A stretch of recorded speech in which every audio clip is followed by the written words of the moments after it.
April 13th, 2010. It's a sunny spring morning in Austin, Texas. Austin is a very diverse city. It has a lot of music. It's a college town, a lot of clubs and entertainment venues on 6th Street. So there's definitely a young kind of electricity and fun type of vibe through the town. But the vibrant Metroplex also has its share of crime. It was around 7 a.m. A man frantically called 911 because he had discovered what he believed was a deceased male. Please, just come quick. I was a patrol officer at the time working in Southeast Austin and received a 911 call of a person down at an apartment complex. And so I and other officers responded. When police arrive, the 911 caller, Caleb Tate, points officers towards the victim. He's over here. I did locate a male lying face up on his back, kind of hanging over a small retaining wall, not in a position that you would normally see someone. He had trauma to his body and he was cold to the touch, which let me know that he had been there for a while. The injuries to his face and the back of his head raised suspicion that there might be foul play involved. Let's secure the scene, notify homicide. All right. And dispatch, go ahead and start major crimes to our location. When homicide detectives arrive on location, they begin trying to identify the victim. The deceased did not have a wallet on him, so there was no photo ID for the police to identify him. We were really at a loss. We didn't even know who the victim was. Trauma to an injury. Hey, I think I've got something here. Near the body and the vegetation, they do find a set of keys. If the keys belong to the victim, his car might still be parked at the complex. There was approximately 12 to 15 vehicles in that area of the parking lot, and we just ran every single license plate. When they ran one of the license plates, they found just what they were looking for. That's him. The driver looked just like their victim. The description was of a Elmore Allen Jr. He was 49 years old. His registered address was 15 miles away in Del Valley, Texas. How did he end up here? Born and raised in a farming community 75 miles south of Austin, Elmore Allen Jr. had the spirit of a cowboy. Everybody liked him and respected him. He was into nature, into horses, into good things in life. And he was an adventurous person. He was the life of the party, no matter what. And he participated a lot at church. He loved singing gospel songs. He loved discussing the Bible. Elmore had also built a lucrative career in trucking. After graduating college, he moved up to Austin, Texas, and became an independent truck driver. Elmore liked being his own boss and not having the constraints of having somebody look down over his shoulder. He was excellent at sales. He was outgoing, had a very, very sweet personality, and had a smile that would you just love it. Almost to say you would kill for it. Women just loved Elmore. I say, yes, they did. And Elmore loved women, too. He was with a lot of women, and Elmore, when he had his first child, he was about 22. By 1998, Elmore had fathered 7 more children. Elmore's relationships with the mothers of his children never ended up working out, but he was still very involved in his kids' lives. He was a dedicated father, and he really loved his children, and he spent a lot of time with each and every one of them. But even after becoming a father, Elmore's wild spirit couldn't be tamed. Until his late 30s, when he met another single parent named Rochelle Smith. Elmore and I met at the post office where I worked. He delivered freight there. We had a lot of likenesses. He was from the country, I was from the country. First date, we went to a bar. We struck it off. We hit it. I haven't met many women like you that seem like they can keep up with me. I guess you met your match. Is that right? It just went off from there. When I met Elmore, I had already had a daughter, and he cared for her like she was his own. About 2 years into the relationship, Rochelle became pregnant, and that's where their son Cody came along.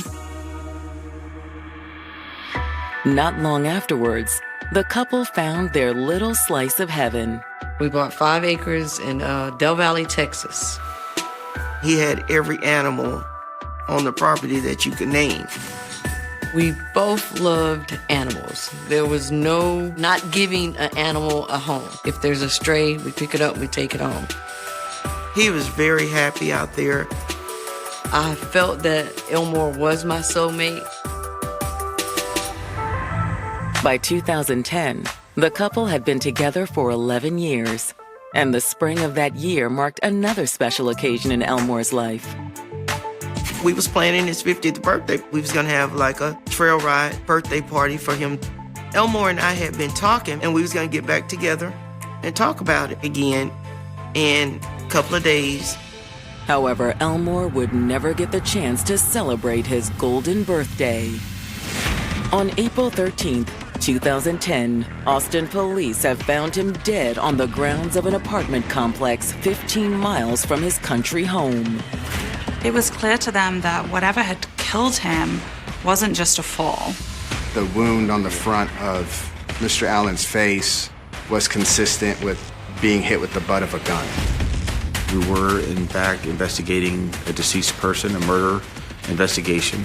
But who would want to kill a loving father and hard-working rancher like Elmore Allen? Was he meeting someone here, or was he brought here against his will?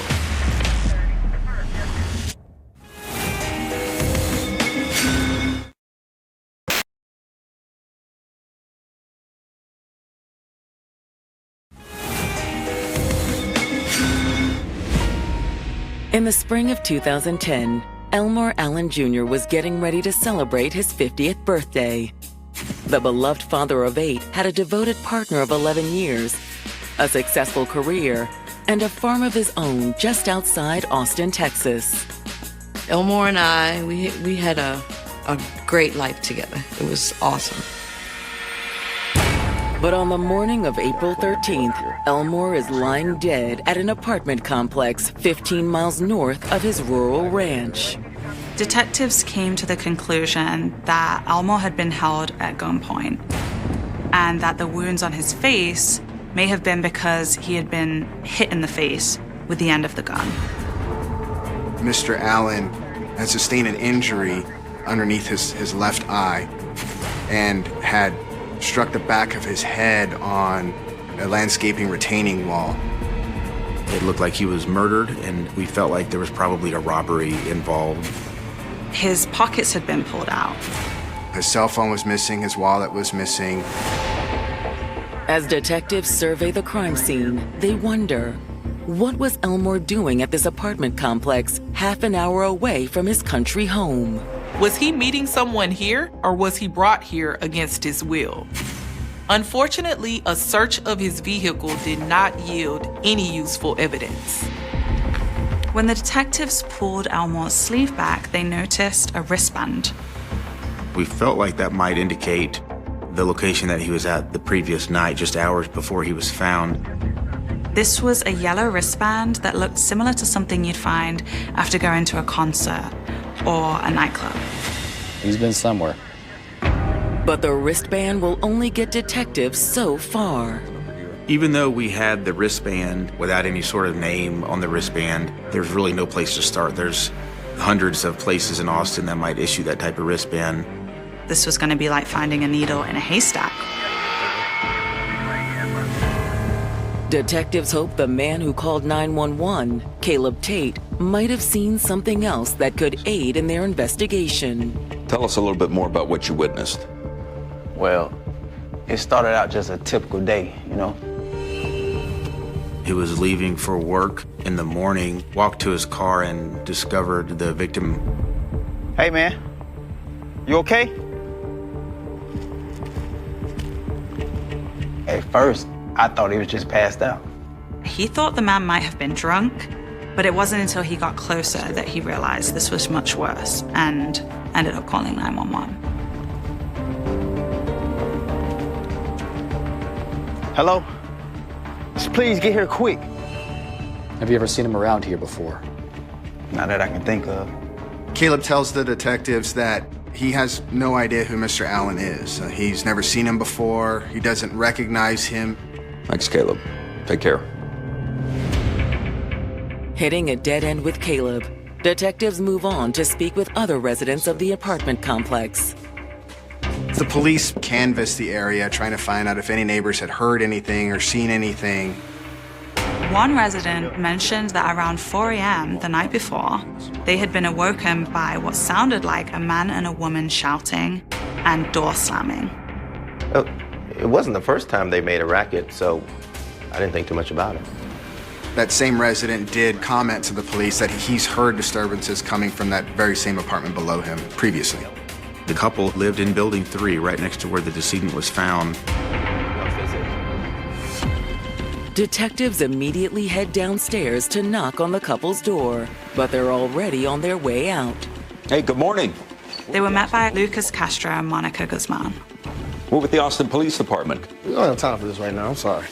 While speaking to Mr. Castro and Ms. Guzman, it appears to the police that they're nervous about something. Immediately, Lucas and Monica tried to leave the scene. This is regarding a homicide that occurred outside your apartment last night. A homicide? But even more concerning is something the detectives notice about Lucas's appearance. Lucas had a fresh injury to his face.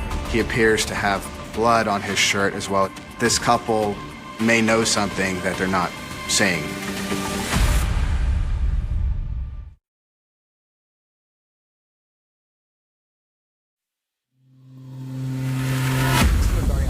Hours into the murder investigation of Elmore Allen Jr., witnesses have identified 2 residents allegedly involved in a disturbance on the night Elmore died.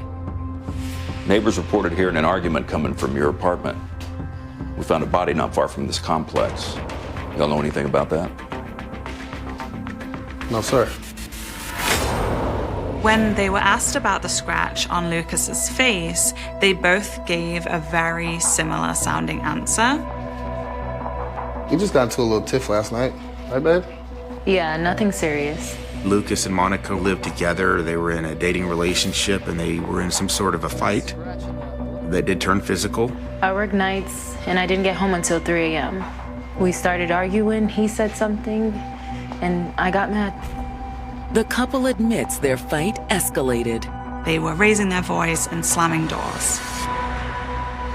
Monica had gotten physical towards Lucas, scratching his face and pushing him into the TV stand. Uh-huh. Was anyone else there? No. Their version of events was that this was a domestic dispute between 2 people. They didn't know Elmore. They didn't have anything to do with his death. You mind if we take a look in your apartment? Upon further investigation, detectives believe the couple is telling the truth. They allowed us to search their apartment to look for any sort of evidence that might be related. And it was pretty obvious that their disturbance was probably not related to the victim.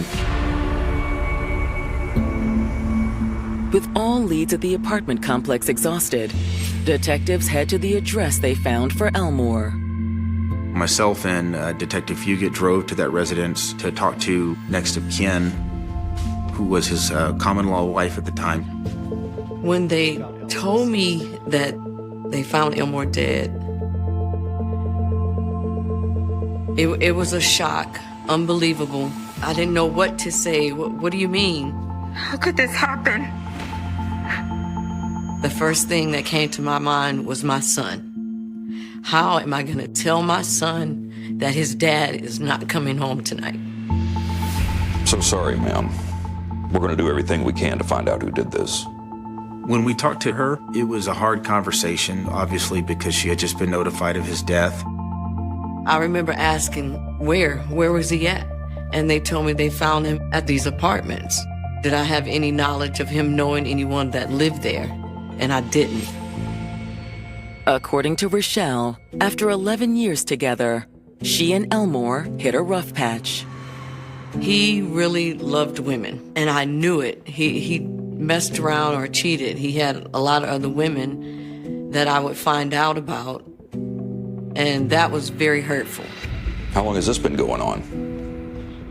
The past few years. I worked the day and he worked the evenings. We were crossing paths, and it was like we were just kind of like growing apart. But Rochelle tells detectives she still cared deeply for Elmore and hoped he would change. I know that Elmore loved me, and I know he loved his family. And in a way, I thought it would all come back together. When was the last time you saw Elmore? Yesterday morning. When he didn't come home last night, I started blowing his phone up. They asked me, did I know where Elmore would go out? He sometimes would go to the club up in Austin. Do you know which specific clubs? I don't. I'm sorry. I could not help them in telling them where Elmore was at. And I said the person that would probably know would be his best friend, Jesse. His friend Jesse? I have his number. Detectives are quick to follow up with Elmore's friend.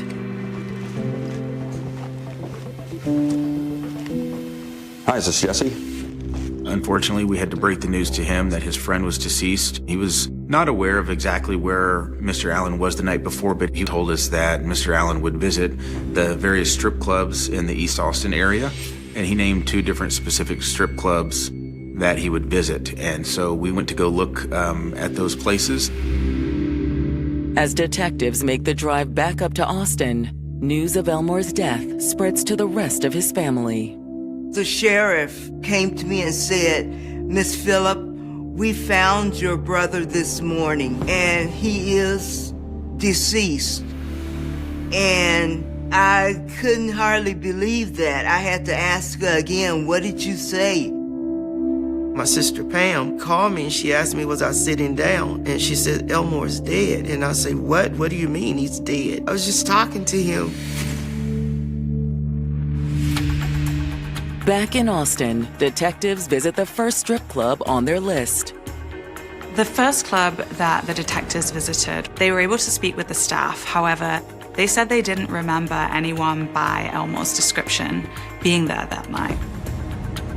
Investigators have much more luck at their next stop, a gentleman's club called Hot Bodies. After talking to the manager, he identified the bracelet pretty quick and said, "Yes, that's absolutely our bracelet, and we used it last night." Do you recognize this man? Yeah, that's Elmore. He immediately recognized him as a normal customer that would come in and corroborated that he had seen him there on Monday evening. The manager says Elmore arrived at the club around 11 p.m. Mr. Allen was flashing cash around the strip club and buying lots of drinks, was buying dances. He was in really high spirits and sharing that he had just cashed a big check from work. Apparently was intoxicated. Do you all have surveillance footage from last night we could look at? Oh yeah, sure do. Want to take a look at it? Absolutely. Sure, let's do it. Fortunately, Hot Bodies had surveillance footage of the parking lot area, and we were able to see Mr. Allen leave in his work truck, the same work truck that we found at the crime scene. But from the looks of the footage, Elmore didn't leave alone. There was a female that walked out behind him and got into the passenger seat, and they drove off together. Whoever the woman was who he was leaving with may have something to do with the murder.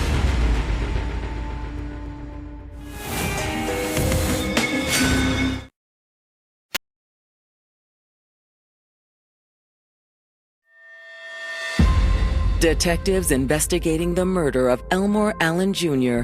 have just discovered surveillance footage showing their victim leaving an Austin area strip club with a young woman on the night he died. Do you know who that woman is? Oh, right there? Yeah. Oh yeah, that's Sin.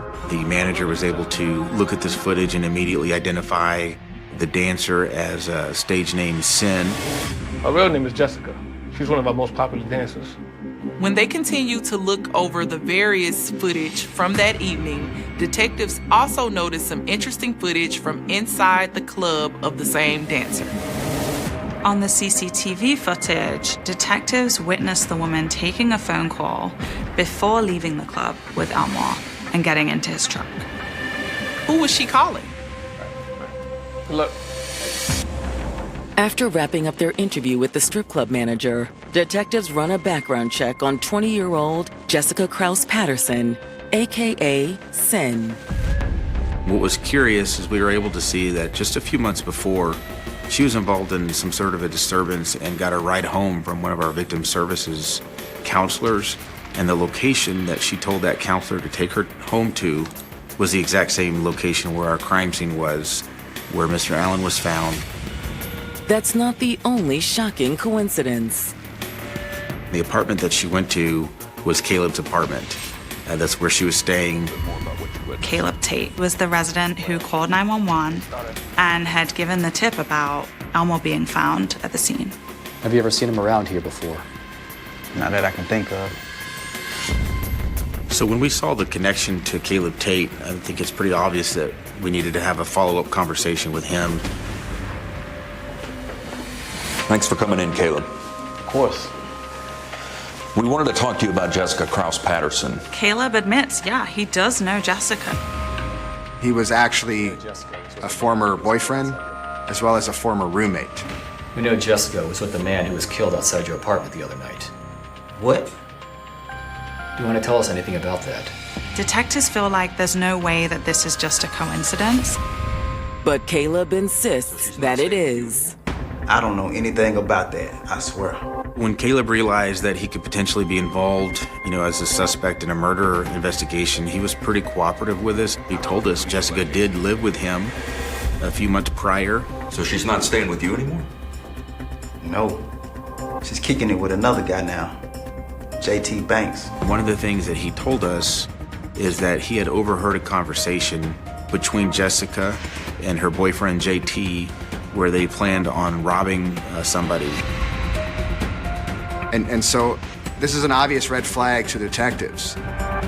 It sounded very, very similar to what we might be investigating. The fact that Caleb is Jessica's only known tie to the location where Elmore was killed still gives detectives pause. But they decide to let him go for the time being. Thanks, Caleb. We'll be in touch. You're free to go. Police found nothing else to connect him to Elmore's death. So at this point, they shifted their focus to Jessica and JT.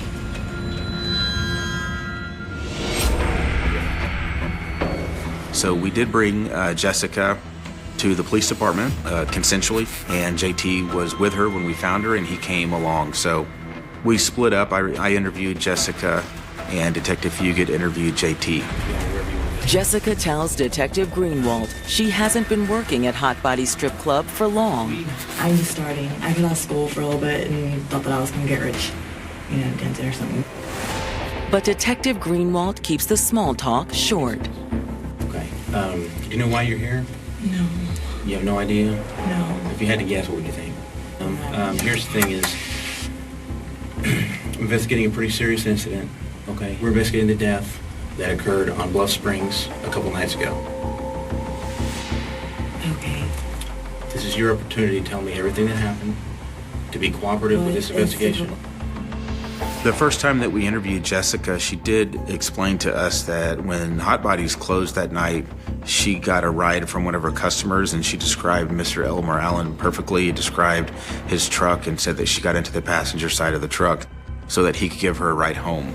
He said he was going the same way as me. I can already say that. But a few miles down the road, Jessica claims Elmore started coming on to her. He tried to feel me up. He had tried to feel me up earlier, too, but I told him to stop. She said that she got out of the car near a McDonald's because Mr. Allen was making sexual advancements that she wasn't comfortable with. According to Jessica, JT and his brother Larry picked her up in Larry's white sedan. Where'd y'all go after that? Straight home. Went to sleep. She said that they went back to the home that JT shared with his brother Larry and where Jessica had also been staying. She sticks to that story and that she had no idea what had happened to Mr. Allen. Over in the other interrogation room, JT shares a similar story, but with one key difference. Where'd you pick her up from? Right there, little street right there, in front of my body. He did not mention anything about her having been in a customer's car or going to a McDonald's to pick her up. Jessica tell you who she left with Monday night? No. She left with me. No, she left with that guy right there. When you're faced with that situation where you've got people telling very different stories, it raises red flags, right? This tells a seasoned detective that they are talking to the right people. It was pretty obvious they were hiding intimate details of what happened that night.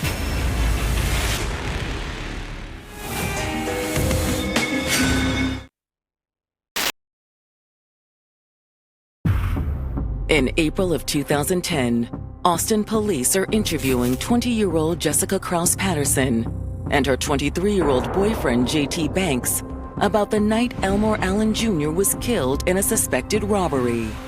He was trying to, like, deal with me and stuff, you know, so I had him pull over and I called JT, and JT came and got me. But the couple's stories aren't matching up. She got that guy's vehicle and she left with that guy right there. For what? Well, you tell me. You said you went and picked her up at 2. JT continued to insist that Jessica left work with him that night and not Elmore. And he said that he had no knowledge of what happened to Elmore later that night. No, I don't know nothing that's going on. That's when detectives decide to try a new tactic with both suspects. If they did kill Elmore, maybe they didn't mean to. We talked to them about the difference between a murder where somebody's intentionally trying to kill somebody and a murder where they may have just been trying to rob somebody and somebody accidentally died. Did you want for him to die? Oh my God, no, what are you talking about? Unfortunately, detectives are still getting nowhere with Jessica and JT. Jessica got really, really nervous at this point and got emotional, and then she terminated the interview. You said this was voluntary, right? It's completely voluntary. So I can leave? If you want to. Okay, I'd like to go. Okay. JT follows her lead, leaving detectives with no choice but to let them walk. We didn't have enough probable cause to issue warrants for their arrest. However, police are able to confiscate the couple's cell phones. And in reviewing the contents of the phones, investigators make some eye-opening discoveries. How the events played out became crystal clear once we got those digital pieces of evidence back and compared them with the surveillance video. The young lady was texting her boyfriend, letting him know that Elmore has money on him. They talk about, "Are you here yet? Hurry up." They refer to Mr. Allen. On the surveillance video, before she left the club with Elmore, you could see that Jessica made a call. We find out that through the phone records that she's actually calling JT, obviously preparing JT to go to the apartment complex and lie in wait for them to arrive. But that's not the only evidence detectives find in Jessica's cell phone data. The next morning, Jessica's taken a picture of at least $700 or so and then bragging to her friends about how much money she made the previous night. Detectives followed up with the manager at Hot Bodies, and he said that there was no way that she could have made that type of money working at the club, especially on a Monday night. At that point in time, we felt like we had enough probable cause to arrest Jessica.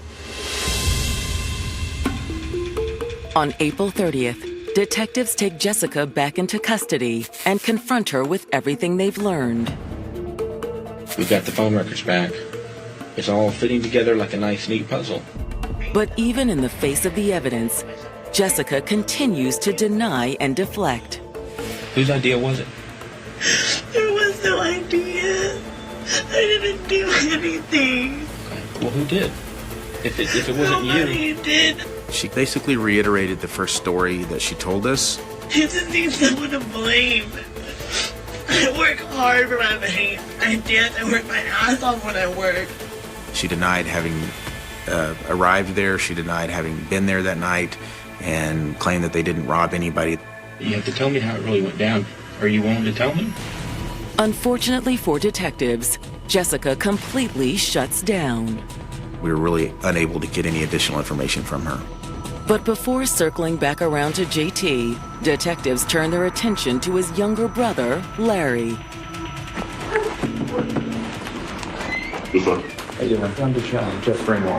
We know from talking to JT and Jessica that he was the one who drove JT over to pick up Jessica the night of the murder. Police tell him this is his chance to come clean, and that if he doesn't want to be charged with an accessory to murder, he needs to come forward with absolutely everything that he knows. You know the night that we're talking about, right? Yeah. This time, detectives are in luck. He was willing to exchange information about what happened. I'm gonna be straight up real with you. I'm not trying to get in trouble, but man, You're stuck in a bad place. yeah.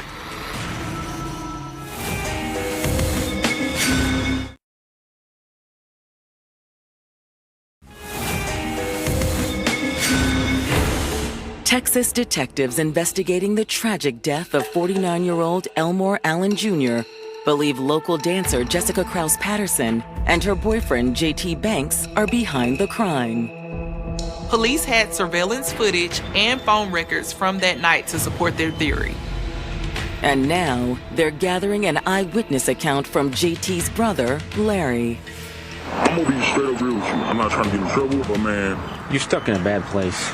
yeah. JT told police that his brother Larry drove him over to the strip club to pick up Jessica at about 2 a.m. But Larry denied that version of events. He said he didn't even know where Hot Bodies was and did not drive JT to go pick up Jessica that night. According to Larry, JT did ask him for a ride, but not to the strip club. So my brother was like, well, take me over here to these apartments. I'm like, why? Because supposedly Jessica left with some dude. They went to Jessica's old apartment complex, which is exactly where the crime scene was. He described driving there with JT. He said that he parked and JT got out of the car. And then he was like, I'll be right back. So I parked the car and he went to go get Jessica. And in about 3-4 minutes, I get 5 tops. They came back. According to Larry, nothing seemed off at first. She was happy, he was happy. But JT handed something to Jessica. It was something in a baggie. I asked her what it was. She's like, nah, nothing, it's just trash. On the car ride home, JT asked Larry to pull over. So he opened this house and threw something in the trash. Then after that, we just went to the house. We feel like that was probably Mr. Allen's cell phone and his wallet after they had removed the cash. Investigators feel like they can trust what Larry is telling them. Catch you in any lies, you're involved.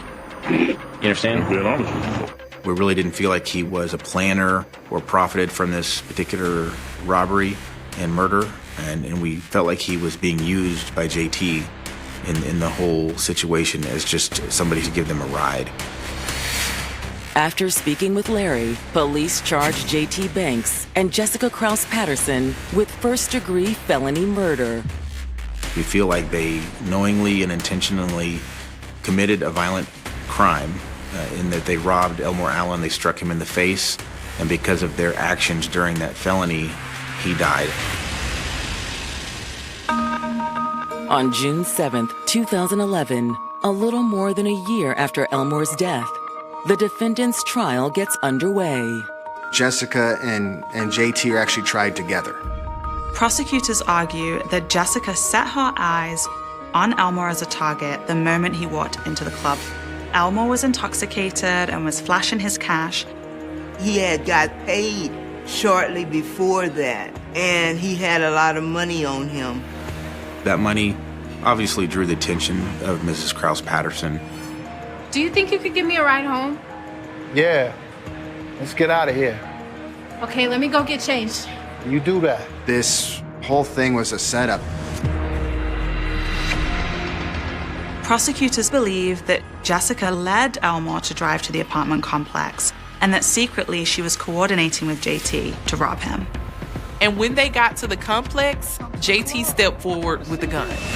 Empty your pockets now! Whoa! Now! Whoa! He forced Elmore to give over his money, even though he cooperated. JT still struck him with the gun and pistol whipped him. Let's go. The blow to the face caused Elmore to lose balance, and he had a hard landing. And it did, in fact, cause his death.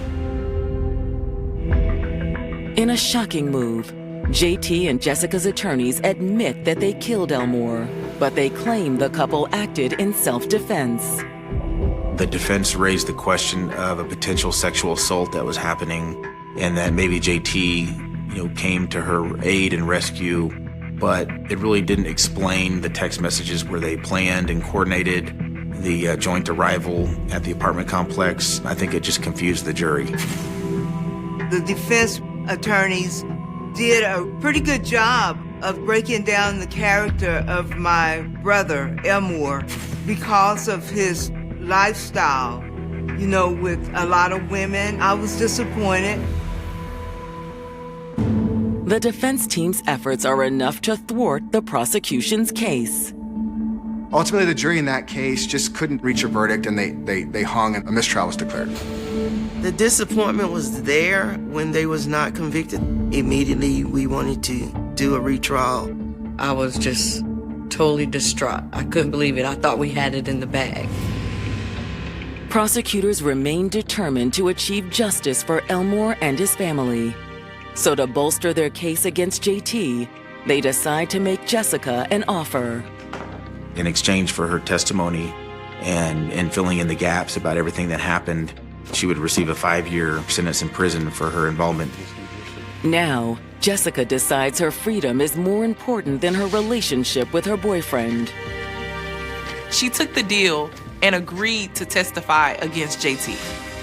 I was okay with the plea deal that they gave Jessica. For her to tell what really happened was a relief. It almost brought closure.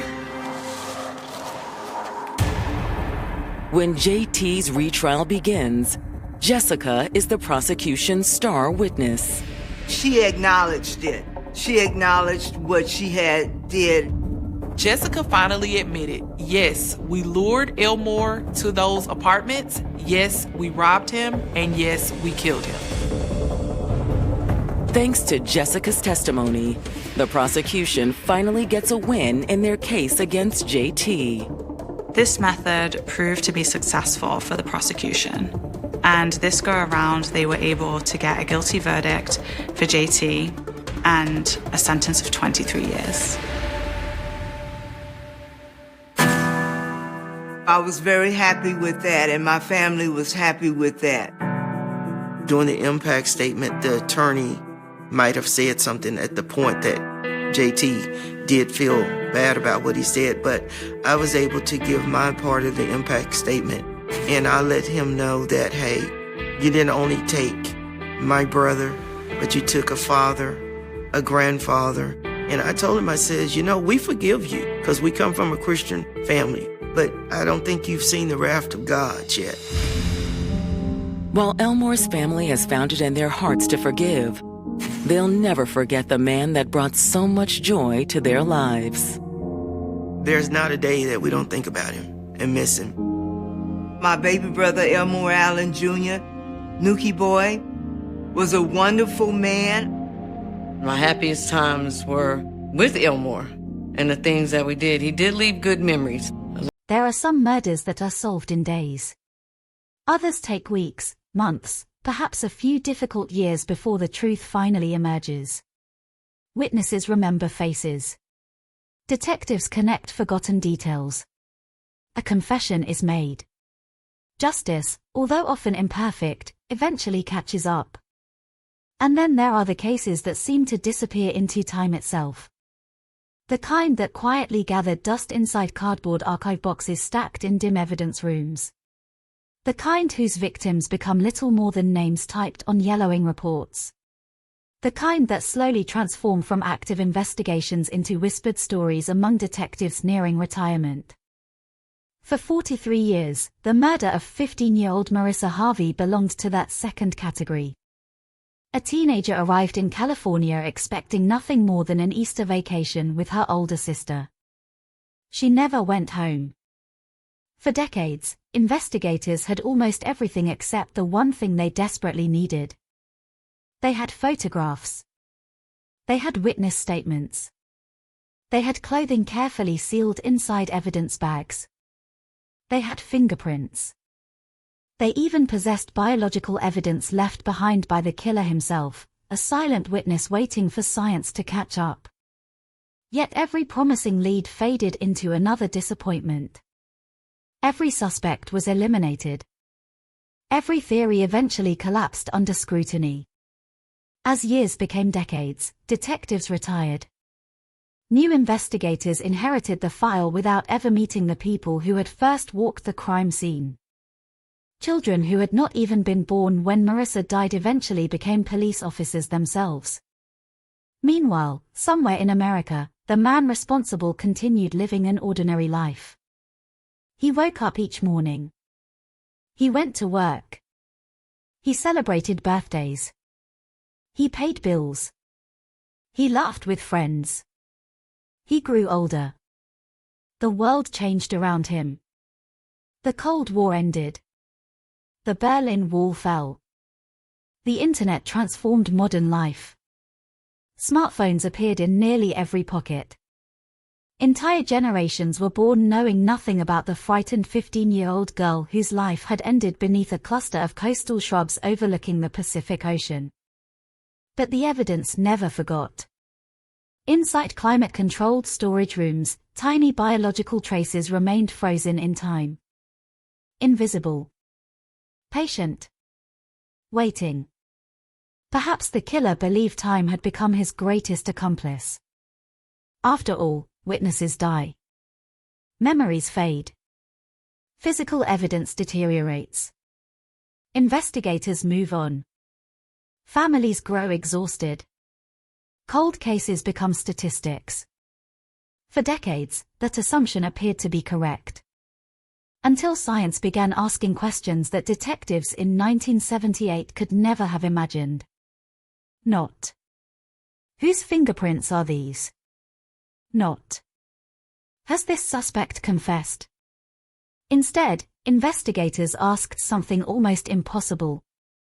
Who are this unknown man's distant cousins? That single question would begin unraveling a secret hidden for more than 4 decades. Not because the killer suddenly made a mistake. Not because someone finally decided to tell the truth. But because DNA carries family history whether someone wants it to or not. A single strand of genetic material collected in 1978 quietly crossed paths with 21st century technology. The result was devastating.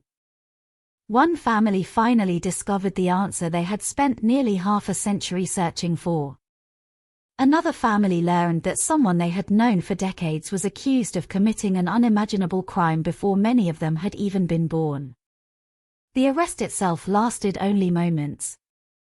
The investigation had taken 43 years. But to understand how justice arrived after nearly half a century, we have to return to a very different America. San Francisco. March. The city looked almost romantic from a distance.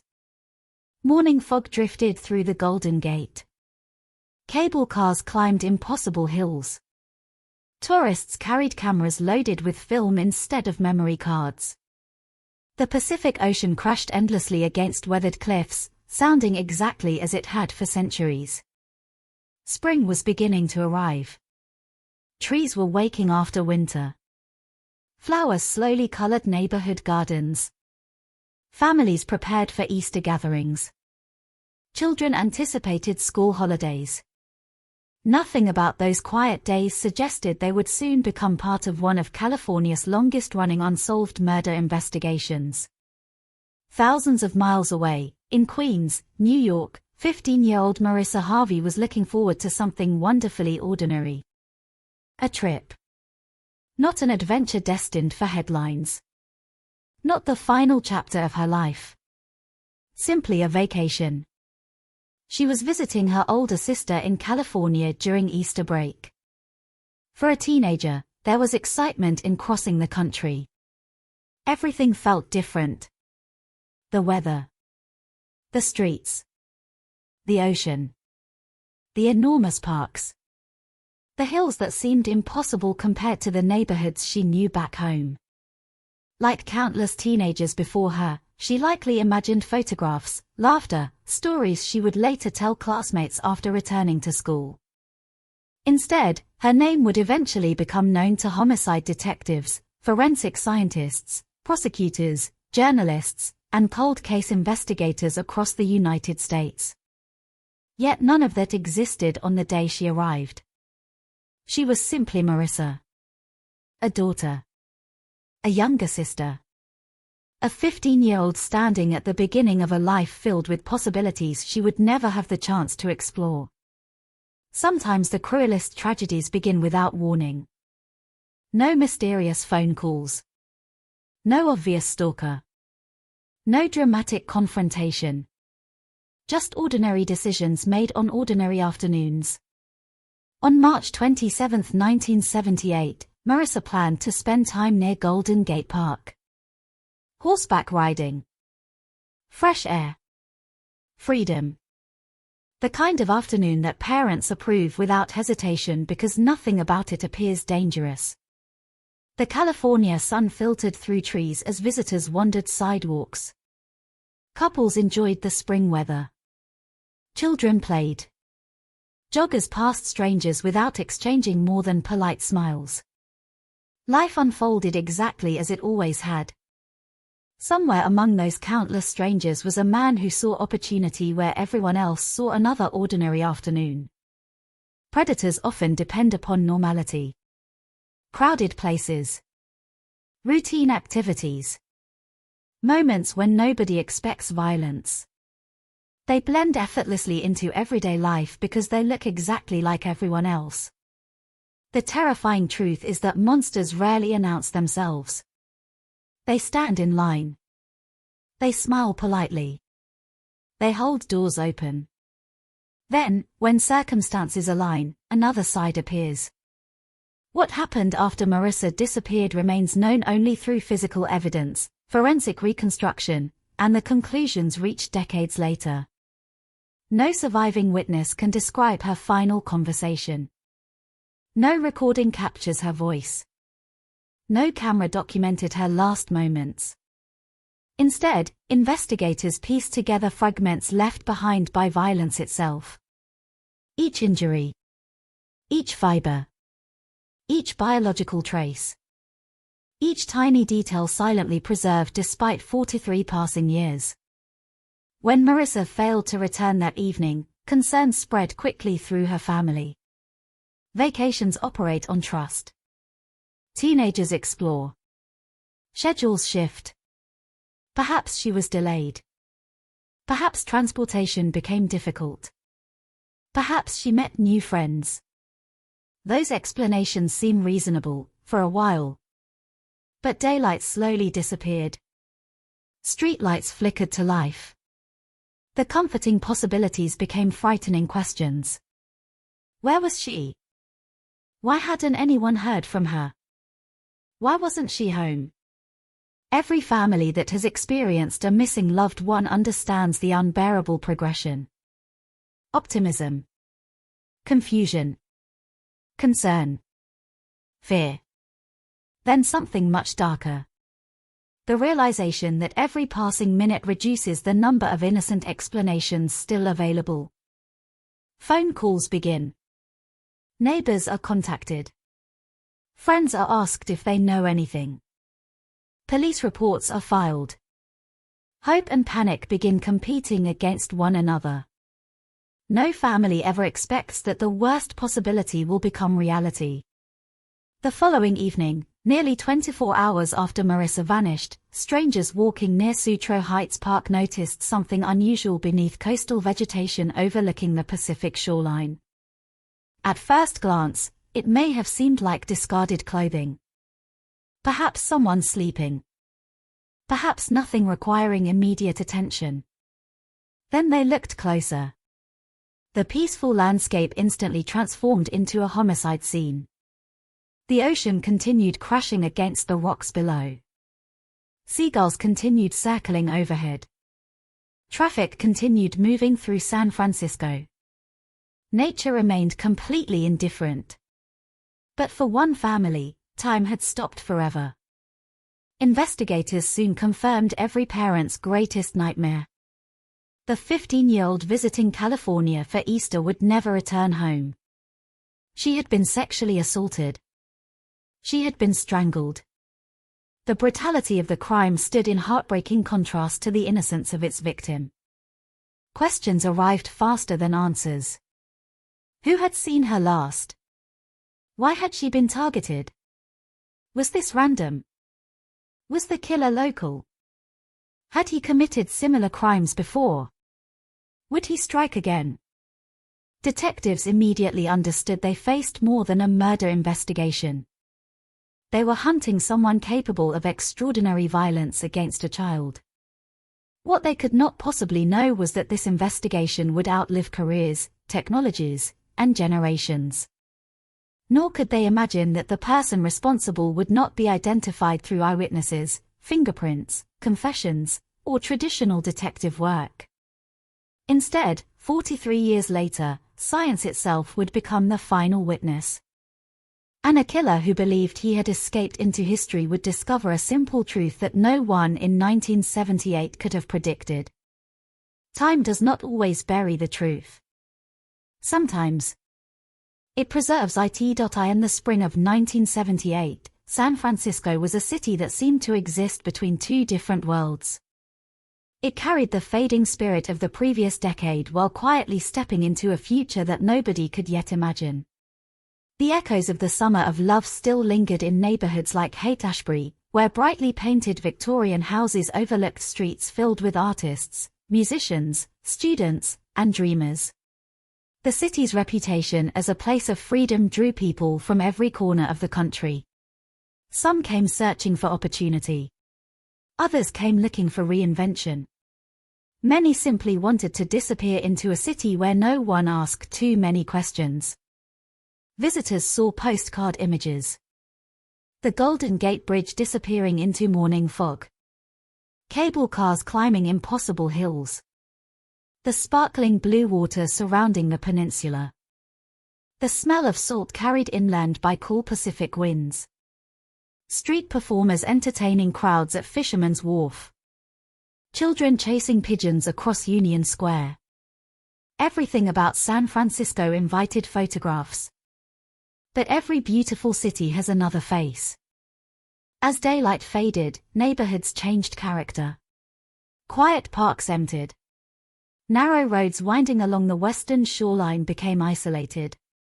Ocean mist rolled in quickly, swallowing visibility and muffling distant sounds. The same cliffs that tourists admired during the afternoon became lonely after sunset, where the only constant sound was the relentless crash of waves striking ancient rock below. The city was breathtaking. It could also be frighteningly indifferent. If someone cried for help in the wrong place at the wrong time, the wind might carry that sound straight out toward the Pacific Ocean.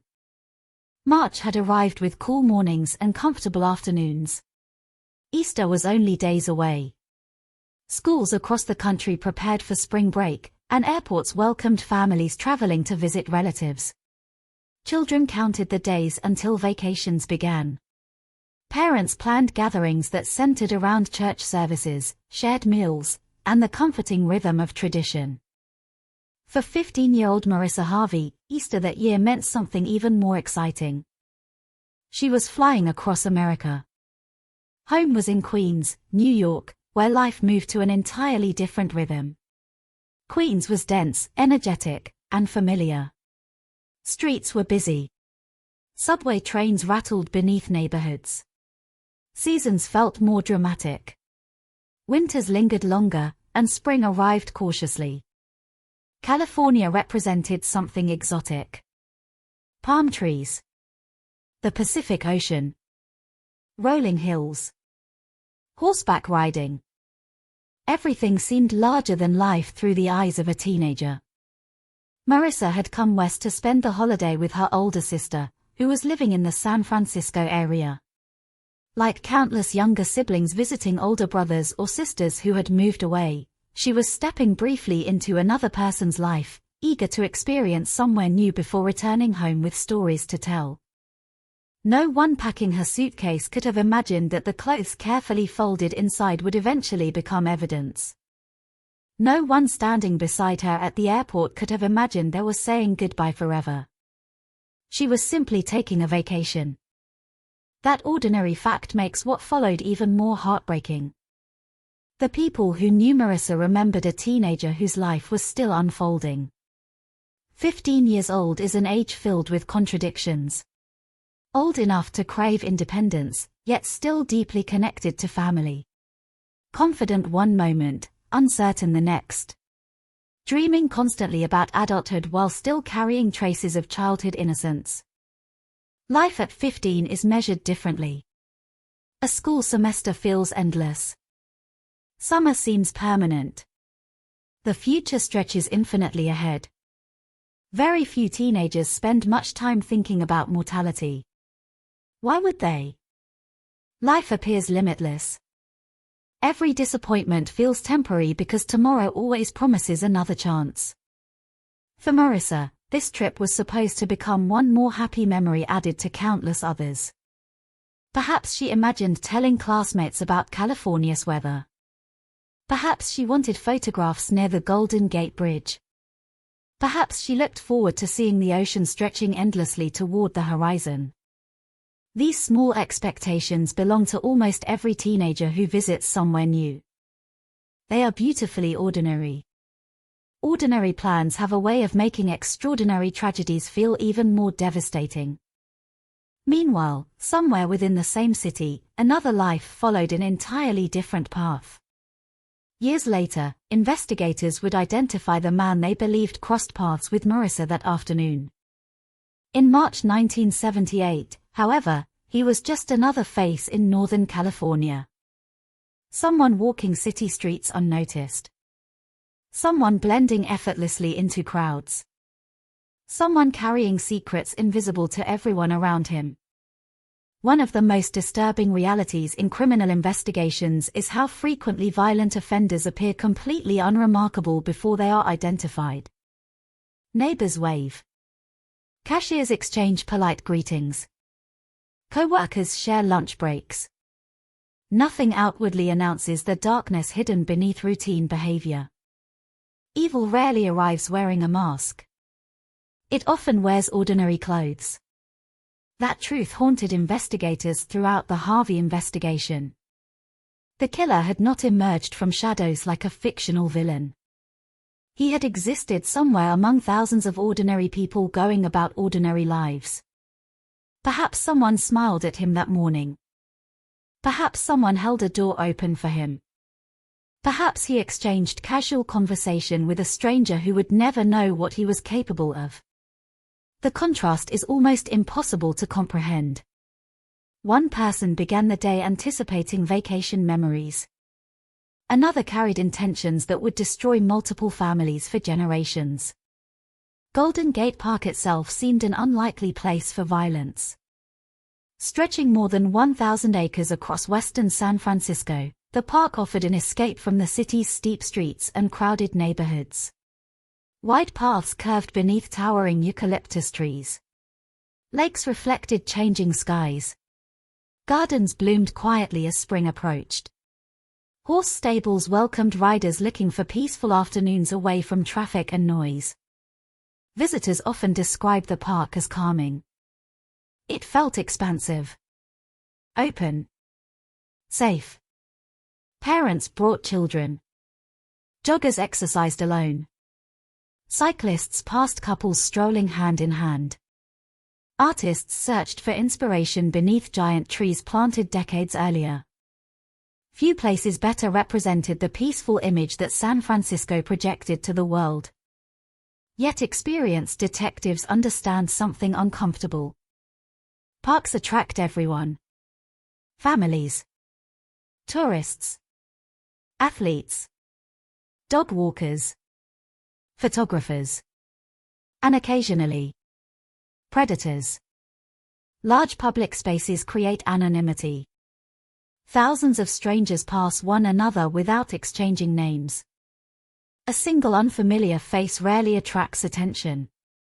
If someone leaves with another person, witnesses may assume they already know each other.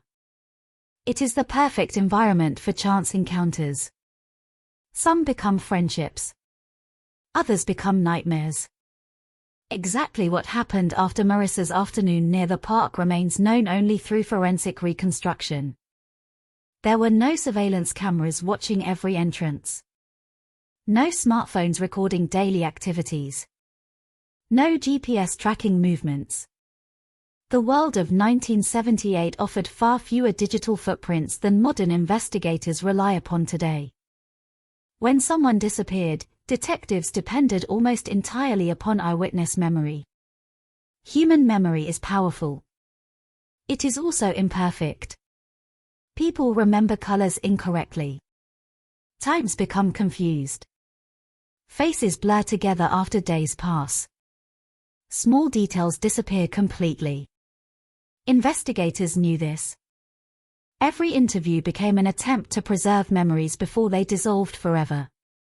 They asked the same questions repeatedly. What was she wearing? Who spoke with her?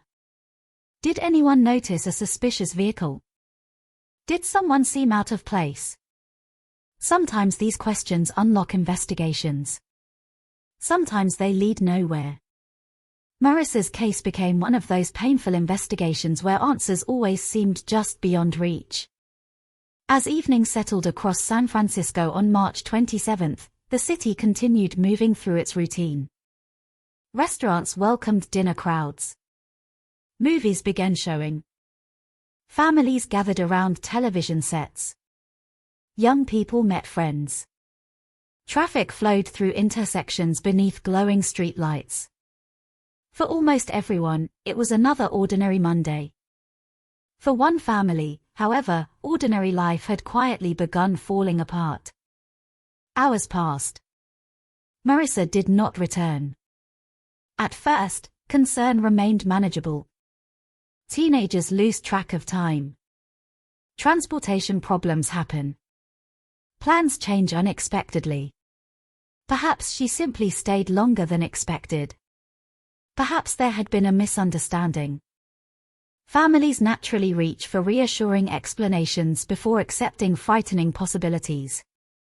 As darkness deepened, reassurance became increasingly difficult. Telephone calls produced no answers. Friends had not seen her. No one knew where she was. Every unsuccessful attempt to locate her increased the growing sense that something had gone terribly wrong. There is a unique helplessness that accompanies the disappearance of someone you love. Action feels essential. Waiting feels unbearable. Every minute stretches painfully. Every ringing telephone creates hope before disappointment follows. Parents replay conversations searching for overlooked clues. Siblings wonder whether they missed something important. Questions multiply endlessly. Could we have prevented this? Did she mention anything unusual? Should we have gone looking sooner? These thoughts offer no comfort. They simply deepen the fear. Eventually, authorities were notified. Missing person investigations in the late 1970s operated very differently from those of today. There were no social media campaigns capable of reaching millions within hours. No Amber Alert system existed. No nationwide digital databases instantly connected law enforcement agencies across state lines. Instead, officers relied upon patrol cars, radio communication, printed reports, and face-to-face interviews.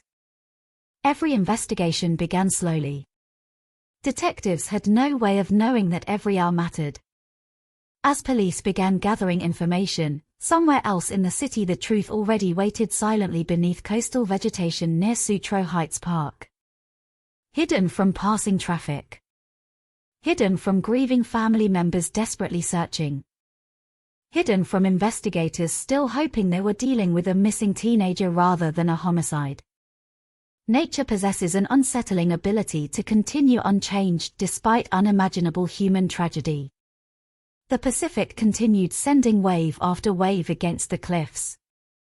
Seabirds circled overhead. The wind bent tall grass toward the ocean. Wildflowers continued blooming. Nothing about the landscape suggested that a violent crime had occurred. If someone had visited that overlook simply to admire the sunset, they might have described it as peaceful, beautiful, almost timeless.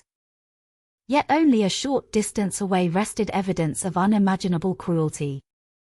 It would remain there until chance intervened. The following evening, everything changed. Before detectives knew the name of a suspect. Before forensic laboratories analyzed evidence. Before DNA science even existed. Before anyone imagined that a genetic family tree would someday identify a killer. There was only a frightened family waiting for answers. A missing 15-year-old. And a city that had no idea it was about to become the setting for one of California's most haunting cold cases. Because sometimes history changes quietly. Not with explosions. Not with headlines. But with the absence of a single girl who was supposed to come home before dark, long before her name appeared in police reports, courtroom transcripts, or newspaper headlines, Marissa Harvey was simply a 15-year-old girl trying to discover who she wanted to become. That is perhaps the greatest tragedy hidden inside every homicide investigation. The victim is eventually remembered for the worst day of their life.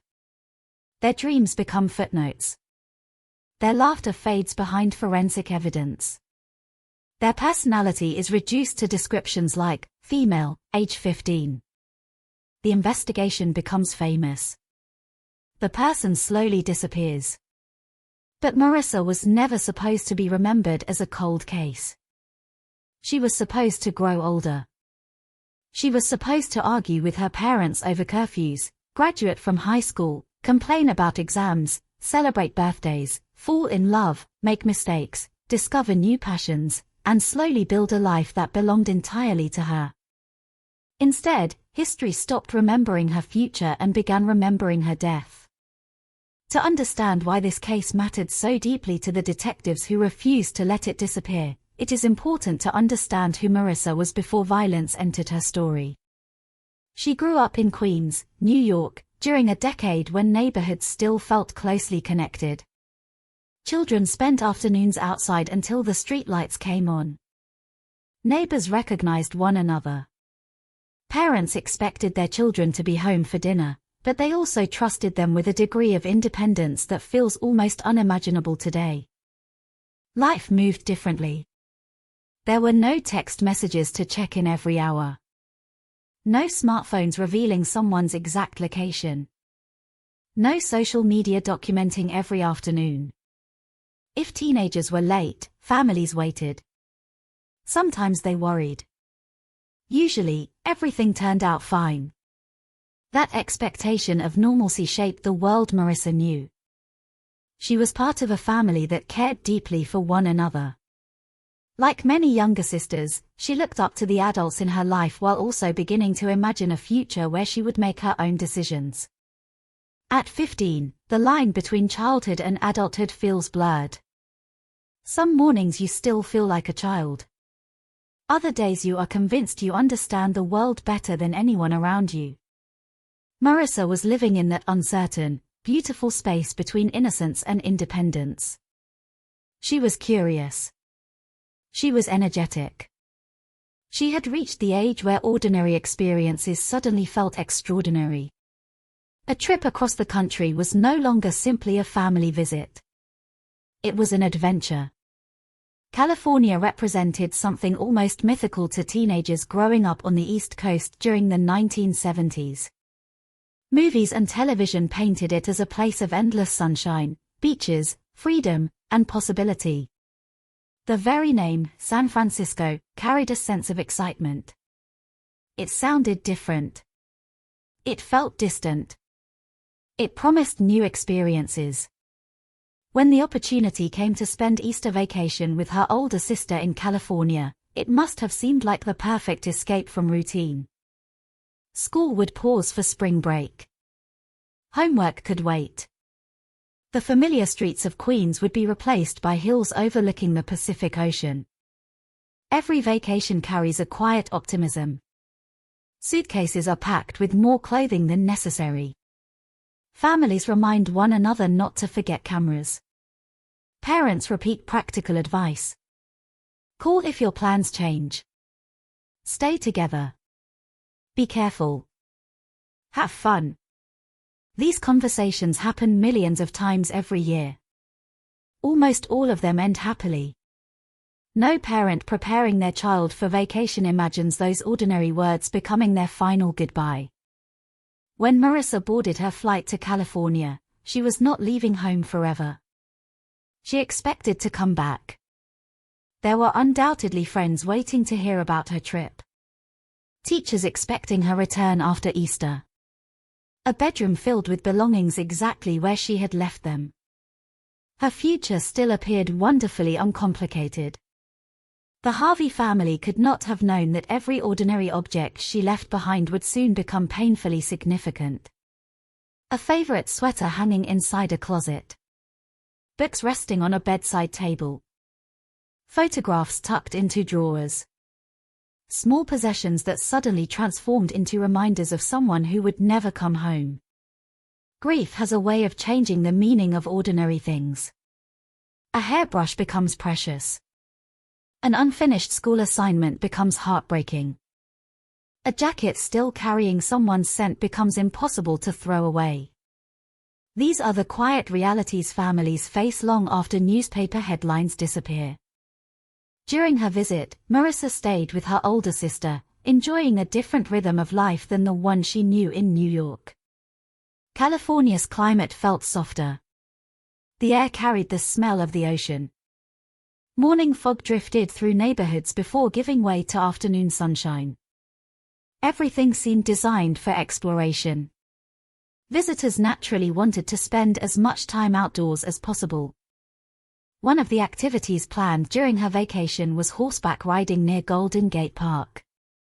For a 15-year-old, horseback riding represented freedom. There is something timeless about sitting atop a horse, moving through open spaces at a pace that allows every detail of the landscape to be appreciated. The city noise fades. Breathing slows. For a little while, the world feels larger than everyday worries. Perhaps Marissa had ridden horses before. Perhaps this was something entirely new. The historical record cannot answer that question. What it can tell us is that she looked forward to spending part of her afternoon near one of San Francisco's most beautiful parks. Nothing about those plans seemed dangerous. Nothing suggested they required extraordinary caution. Golden Gate Park welcomed thousands of visitors every week. Families brought children there without hesitation. Tourists wandered through gardens carrying cameras. Athletes exercised along tree-lined paths. Horseback riding was simply another peaceful activity available in one of the city's most beloved public spaces. Looking back through the lens of tragedy, people often search desperately for warning signs. Could someone have predicted what would happen? Did anything seem unusual? Was there a moment when the outcome might have been changed? Most of the time, the answer is painfully simple. No. Evil rarely announces its arrival. It interrupts ordinary days without permission. It turns routine decisions into lifelong nightmares. Marissa's family had every reason to believe she would return safely after her afternoon outing. She had done nothing reckless. She had not wandered into an abandoned building.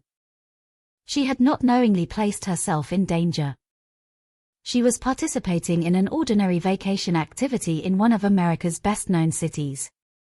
That fact remains one of the most haunting aspects of her story. Sometimes terrible things happen not because someone made a mistake, but because another person made a monstrous decision.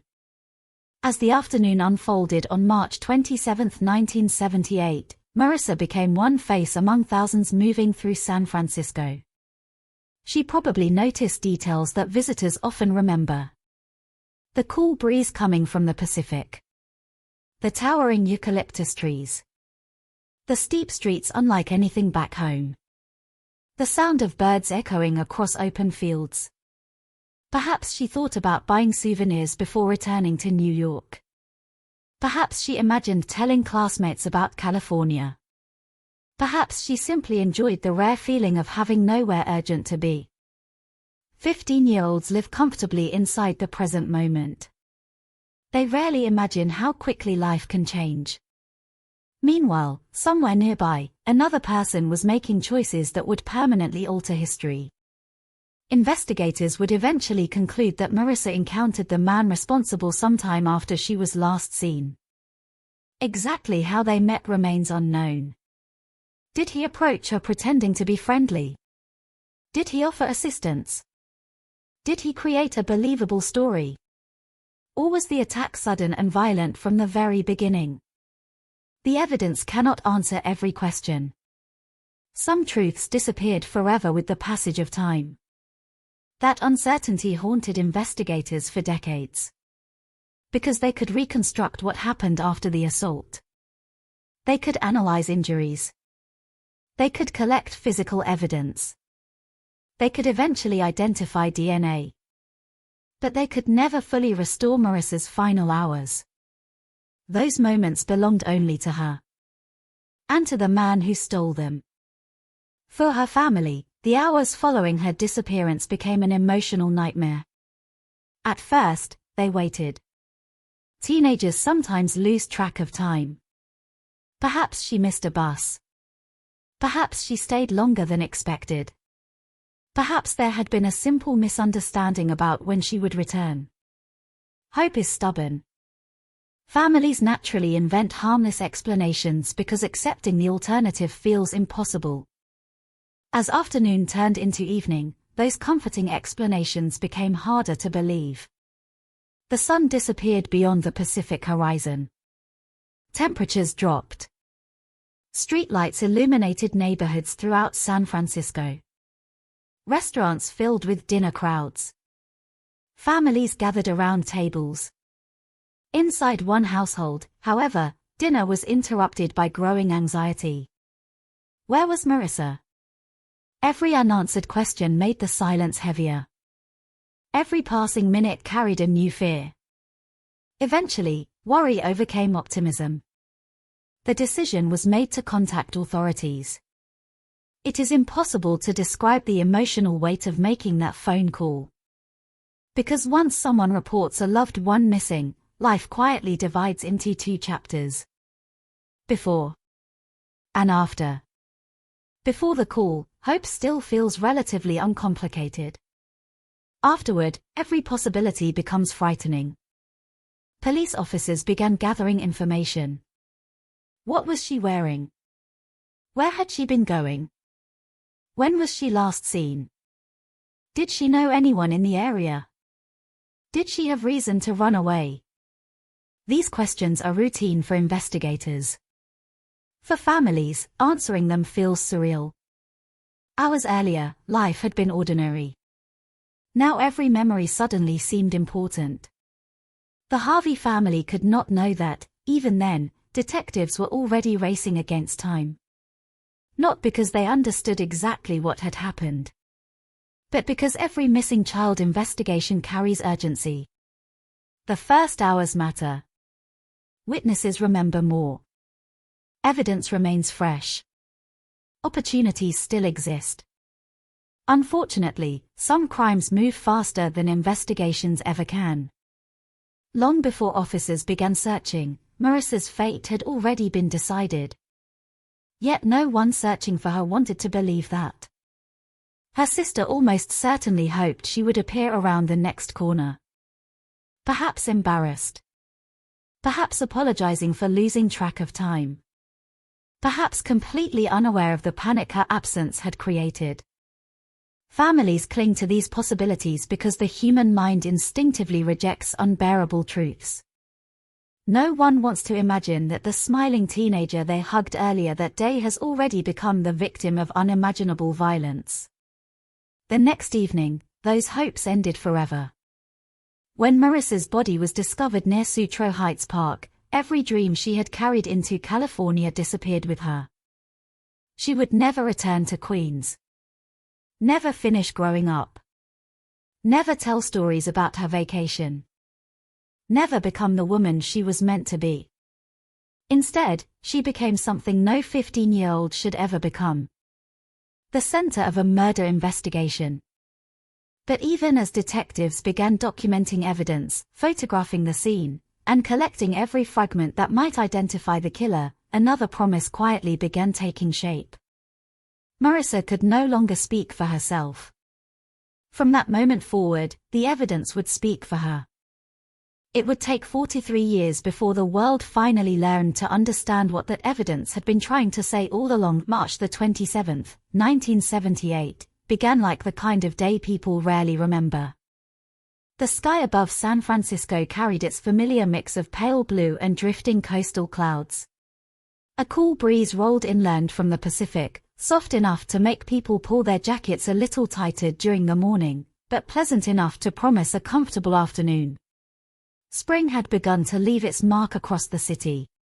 Trees that had stood bare only weeks earlier now showed fresh green leaves. Flower beds around parks and neighborhoods slowly awakened with color. Everything about the day suggested renewal. For thousands of people, it was simply another Monday.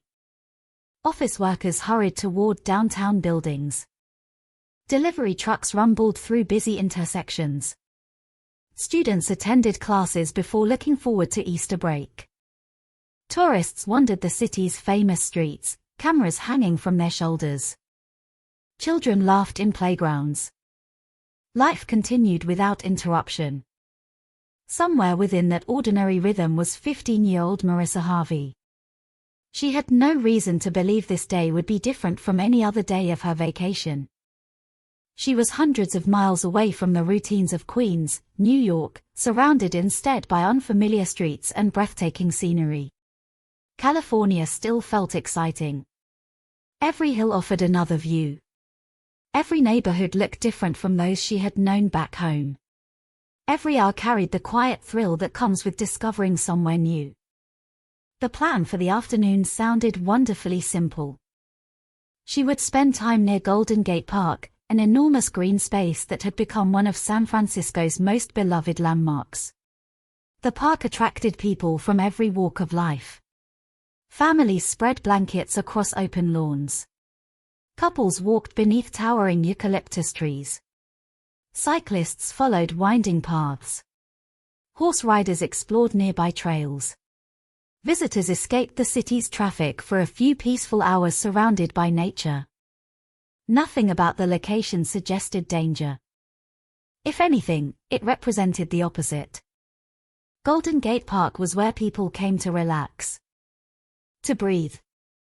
To slow down. To enjoy the beauty of Northern California. It was the last place anyone expected a teenager's vacation to end in tragedy. At some point during that afternoon, Marissa was seen alive. Those sightings would later become critically important. Investigators worked tirelessly to establish her final confirmed movements, reconstructing the hours before her disappearance through witness interviews and timelines. Every remembered detail mattered. What was she wearing? Which direction had she walked? Who had spoken to her? Did anyone notice another person nearby? Even the smallest observation might become the piece that solved everything. Yet human memory has limits. Witnesses remember fragments rather than complete stories. One person recalls clothing. Another remembers the weather. Someone else notices a vehicle but forgets its color. Individually, each memory feels insignificant. Together, investigators hope they will reveal the truth. For Marissa, however, those ordinary afternoon moments became the last pieces of her life that anyone else would ever witness. What happened next has never been fully reconstructed. There is no surviving eyewitness account describing her final conversation. No surveillance footage captures her movements. No recording preserves her voice. The years erased opportunities that modern technology might have provided. Instead, investigators would spend decades relying on physical evidence left behind after unimaginable violence. Somewhere after she was last seen, Marissa encountered the man prosecutors would eventually identify more than 40 years later. Exactly how their paths crossed remains unknown. Perhaps he noticed her first. Perhaps he had been watching the area, searching for someone isolated. Perhaps he approached her under the pretense of offering assistance. Perhaps he invented a believable excuse to begin a conversation. Predators often depend upon appearing ordinary. They do not immediately reveal violence. They create comfort before creating fear. Trust before betrayal. Safety before terror. That pattern appears repeatedly throughout criminal investigations involving opportunistic offenders. The first moments rarely seem threatening. The danger reveals itself only when escape becomes impossible. Marissa was 15 years old. Old enough to navigate public spaces with confidence. Young enough to believe that adults generally meant no harm. That balance of growing independence and youthful trust exists in nearly every teenager. It is one of adolescence's most beautiful qualities. It is also one of its greatest vulnerabilities. At some point, something changed. Whether through deception, coercion, or sudden force, investigators concluded that Marissa was taken from the ordinary world surrounding Golden Gate Park and drawn into circumstances from which she could not escape. The details remain known only to one man. Forensic evidence would eventually reveal what happened. But it could never fully explain how.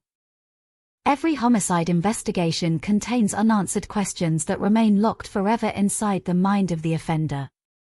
This case is no exception.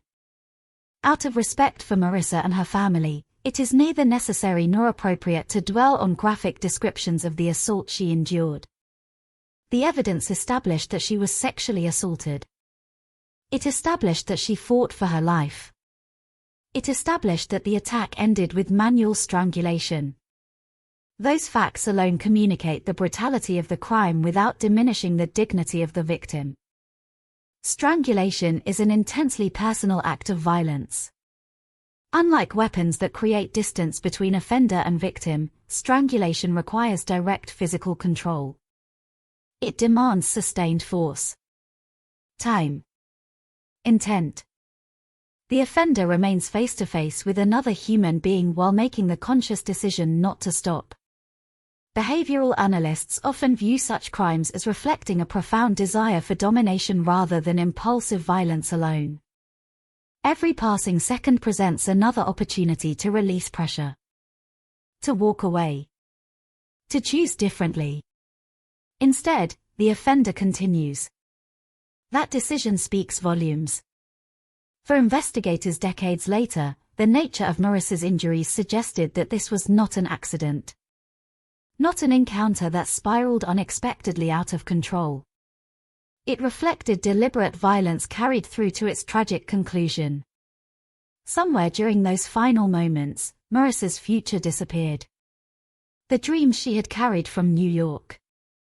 The conversations she expected to have after returning home. The birthdays still waiting to be celebrated. Every possibility ended beneath the hands of someone who viewed another human life as disposable. After the assault, the killer faced another series of decisions. Criminal behavior does not end with the homicide itself. Offenders often attempt to distance themselves from the crime. They conceal evidence.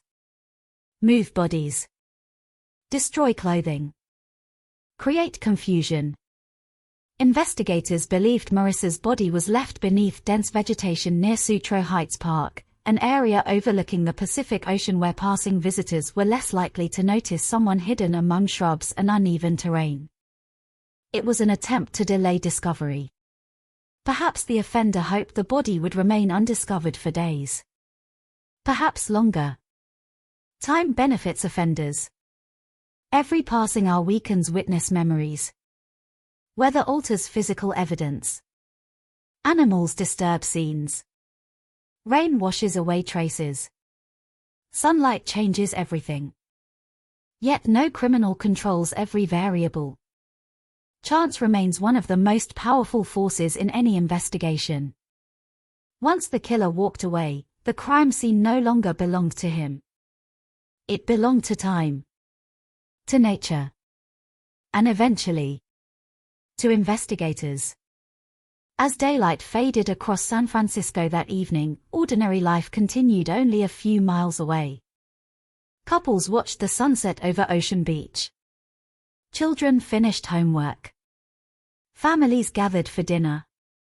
Cars traveled along nearby roads without anyone realizing that a murdered teenager lay hidden within walking distance. That contrast is almost impossible to comprehend. One part of the city carried on without interruption. Another held unimaginable tragedy beneath quiet coastal vegetation. Back at her sister's home, concerns slowly deepened. At first, there was patience. Teenagers occasionally return late. Plans change. Transportation becomes delayed. Small misunderstandings happen. No one immediately assumes the worst. The clock continued moving. Afternoon became evening. Evening became night. The reassuring explanations began disappearing one by one. Every unanswered question increased the fear. Where was Marissa? Had she become lost? Had she been injured? Why hadn't she contacted anyone? The absence itself became frightening. Eventually, the decision was made to report her missing. That phone call marked the beginning of a desperate search. Police officers gathered descriptions. Patrol units received information. Investigators began asking questions throughout the area where she had last been seen. Friends. Employees. Witnesses.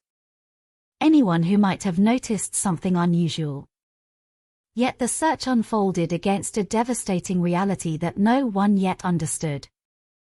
They were no longer searching for someone who could still be rescued. They were searching for answers. The following 24 hours were filled with uncertainty. Every ring of the telephone brought hope. Every knock at the door carried possibility. Families experiencing a missing loved one often describe existing in a strange emotional limbo. Hope refuses to disappear completely. Fear refuses to leave. The two emotions exist side by side, exhausting everyone involved. Marissa's family lived inside that uncertainty throughout the night. Perhaps she would return. Perhaps someone had simply misunderstood where she intended to go. Perhaps tomorrow everything would make sense. Tomorrow arrived. The answers did too. Just not the ones anyone prayed for. On March 28th, people walking near Sutro Heights Park noticed something partially concealed beneath coastal brush. The location overlooked one of California's most beautiful stretches of coastline. The Pacific Ocean stretched endlessly toward the horizon. The sea breeze moved gently through the vegetation. Waves crashed rhythmically against rocks far below. It should have been a peaceful place. Instead, it became the setting for heartbreak. As the witnesses approached, confusion quickly turned to horror. The shape beneath the shrubs was not discarded clothing. It was not someone resting. It was the body of a young girl. Emergency responders arrived. The area was immediately secured. Detectives began documenting every inch of the scene before anything could be disturbed. Photographs were taken. Measurements recorded. Evidence carefully collected. Experienced investigators understood something important from the very beginning. The victim could no longer tell her story. The crime scene would have to tell it instead. Every footprint. Every fiber. Every strand of hair. Every biological trace. Everything mattered. Although forensic science in 1978 lacked the DNA technology available today, detectives still recognized the extraordinary importance of preserving physical evidence. They collected clothing. They documented injuries. They recovered biological material using the best techniques available at the time. Many investigators could not have imagined that those carefully preserved samples would remain meaningful more than 4 decades later. Yet because they performed their work meticulously, the future still had something to examine. When Marissa Harvey was formally identified, the missing person investigation transformed into a homicide investigation. For her family, the desperate hope that had sustained them for nearly 2 days collapsed instantly. There would be no reunion. No explanation. Only grief. The Easter vacation that had begun with excitement ended in unimaginable loss. For detectives standing at the scene, however, another responsibility had already begun. Someone had committed this crime. Someone had walked away believing they would never be caught. At that moment, no one could have predicted how long justice would take. Not 1 year. Not 10. Not 20. 43 years. But hidden among the evidence collected that day was something extraordinary. A silent witness. A microscopic fragment of truth. Too advanced for the science of 1978 to understand. Yet perfectly preserved for the science of the future. The killer left believing he had erased himself from history. He hadn't. He had left behind the one thing he could never truly escape. His own identity. The first police officers who arrived at Sutro Heights Park on the evening of March 28, 1978, understood almost immediately that they were standing at the beginning of an investigation that would demand absolute precision. Even before the victim's identity was confirmed, one reality became painfully clear. This was not a natural death. This was not an accident. Someone had deliberately taken the life of a young girl and then left her beneath the coastal vegetation overlooking the Pacific Ocean. The contrast between the location and the crime felt almost surreal. Sutro Heights Park was known for its breathtaking views of the ocean. Visitors came to watch sunsets disappear beneath the horizon. Couples walked along the pathways. Families paused to admire the cliffs where waves crashed endlessly below. The salty air carried the familiar scent of the sea, while gulls drifted overhead on the evening wind. Nothing about the landscape reflected the horror hidden within it. To someone standing only a short distance away, the park remained as beautiful as it had always been. Nature offered no indication that unimaginable violence had occurred. Crime scene investigators began the painstaking process that every homicide demands. No movement was made without purpose. No object was touched before being photographed. Every inch of ground surrounding the body became important. Investigators understood that once a scene is disturbed, it can never be restored exactly as it was. Every decision mattered. The late afternoon light was already fading as detectives marked evidence locations, photographed the surrounding terrain, and carefully searched the vegetation. The coastal environment presented immediate challenges. Moisture from the ocean. Strong winds. Changing temperatures. Loose sand. Every natural element threatened to erase valuable clues. Time was no longer an ally. It had become another enemy. The body itself told investigators only part of the story. The remainder had to be reconstructed from everything surrounding it. Detectives searched methodically. The ground. Nearby pathways. The surrounding shrubs. Every possible route someone could have taken while entering or leaving the area. Experienced investigators often describe homicide scenes as conversations. The victim cannot speak. The offender is absent. The evidence becomes the only witness willing to answer questions. But evidence never tells its story all at once. It whispers. A fiber here. A footprint there. A fingerprint. A broken branch. A discarded object. Each piece appears insignificant until enough fragments begin forming a complete picture. At the Sutro Heights scene, investigators quickly recognized that the killer had not succeeded in removing every trace of his presence. Biological evidence remained.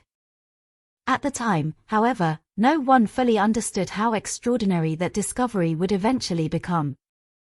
In 1978, forensic science operated within very different limitations. DNA profiling did not yet exist. The first criminal case involving DNA evidence would not occur until years later. Investigators instead relied on methods considered cutting-edge for their time. Blood typing. Fingerprint comparison. Hair and fiber analysis. Semen analysis using conventional laboratory techniques. Dental records. Witness interviews. Each represented valuable investigative tools. None could identify an unknown offender with the certainty that DNA would eventually provide. Still, detectives collected everything. They refused to assume any evidence lacked value. That decision would ultimately become one of the most important reasons the case was solved. Among the physical evidence preserved from Marissa's body and clothing were biological samples left by her attacker. Those samples could not yet reveal his identity. But they could be protected. Stored. Preserved. Waiting for science to evolve. No detective standing over those evidence bags in 1978 could have imagined they were preparing a case for investigators who had not yet entered elementary school. Yet that is exactly what happened. The evidence would outlive careers. It would outlive technologies. It would even outlive some of the detectives who first collected it. As the medical examiner began examining Marissa's body, the heartbreaking reality of what she had endured became impossible to ignore. The examination confirmed that she had been sexually assaulted. It also established that the cause of death was manual strangulation. Those findings transformed the investigation. This was not simply a homicide. It was a sexually motivated murder involving a child. That distinction immediately influenced the direction detectives would take. Behavioral patterns became important. Investigators asked whether similar crimes had occurred elsewhere. Whether known sexual offenders lived nearby. Whether any recently released prisoners matched the circumstances. Whether attacks involving young females had been reported throughout Northern California. Every possibility demanded attention. The challenge was enormous. San Francisco in the late 1970s was a large, dynamic city with hundreds of thousands of residents and countless visitors moving through it every week. The pool of potential suspects was overwhelming. Unlike modern investigations, detectives could not instantly search nationwide digital databases. Information traveled more slowly. Communication depended upon telephones, mailed reports, and personal coordination between agencies. Detective work remained intensely human. Long hours.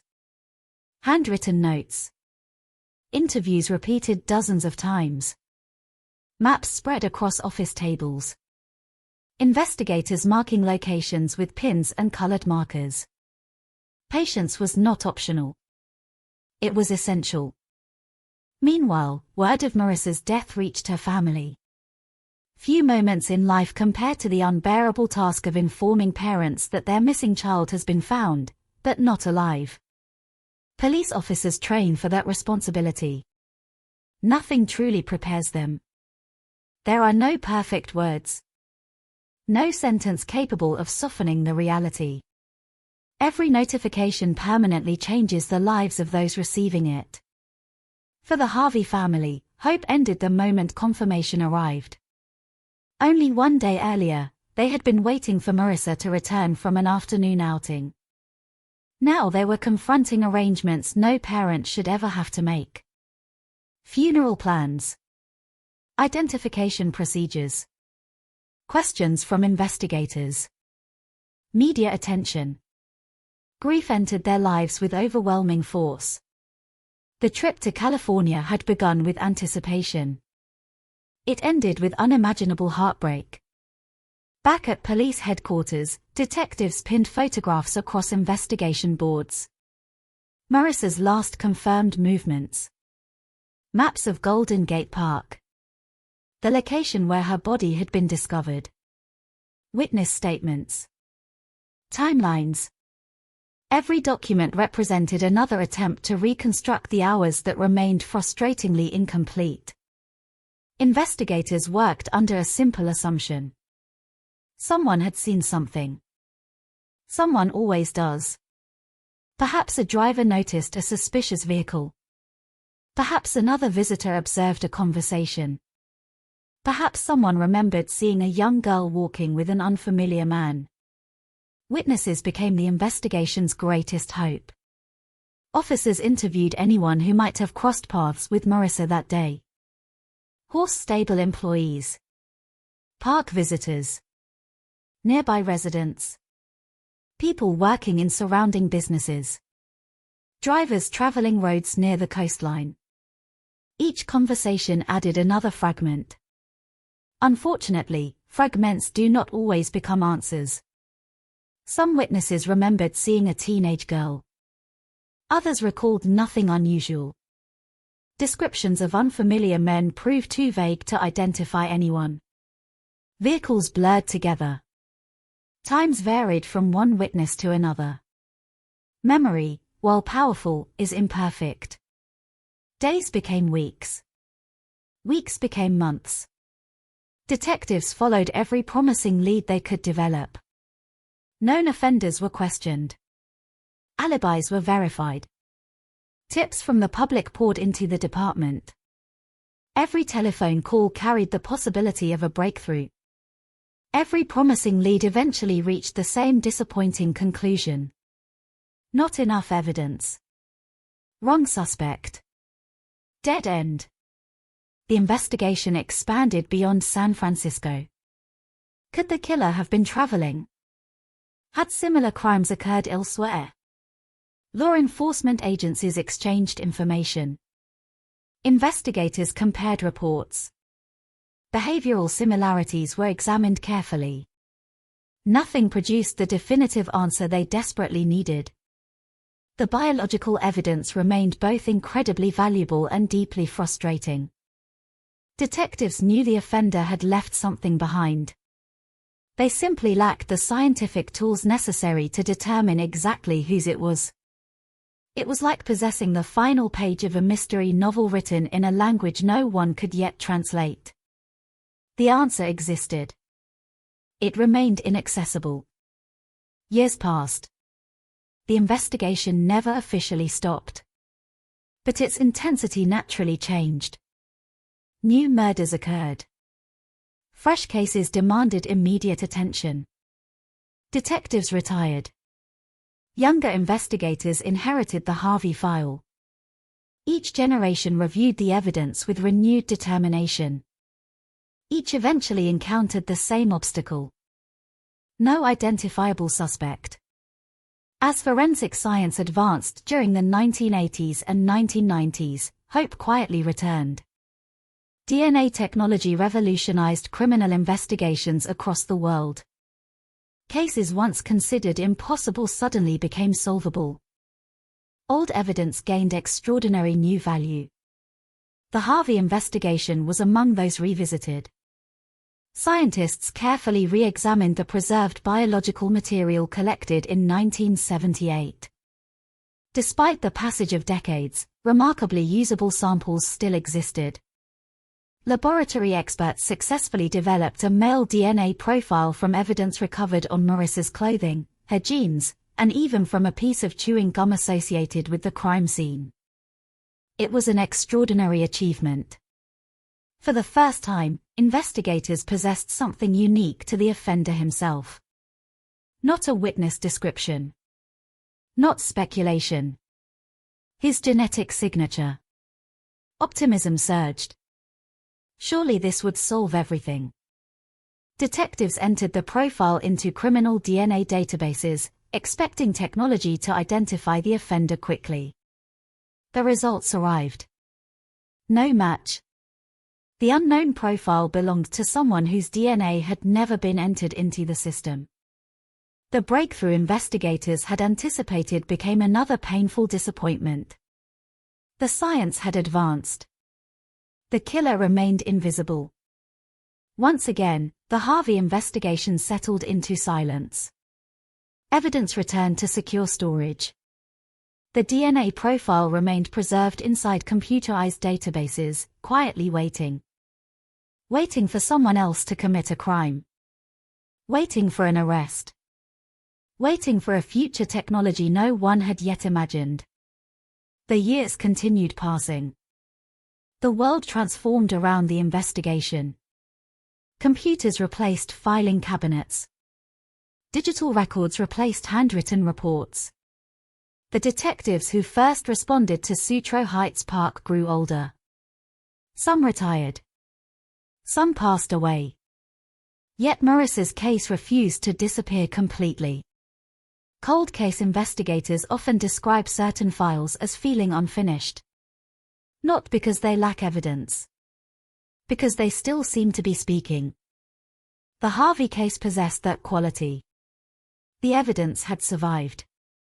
The DNA existed. The killer had left part of himself behind. Somewhere, investigators believed, the missing piece still waited. They simply had not discovered the right question to ask. For more than 4 decades, the evidence remained silent but patient. It never changed. It never forgot. It simply waited for the moment when science would finally become capable of hearing what it had been trying to say since March 1978. By the end of 1978, the investigation into Marissa Harvey's murder had already consumed thousands of hours. Every lead had been documented. Every witness statement had been reviewed repeatedly. Every detective involved understood that somewhere within the enormous collection of reports, photographs, sketches, and interview notes might exist the single overlooked detail capable of identifying the killer. But homicide investigations do not always reward hard work.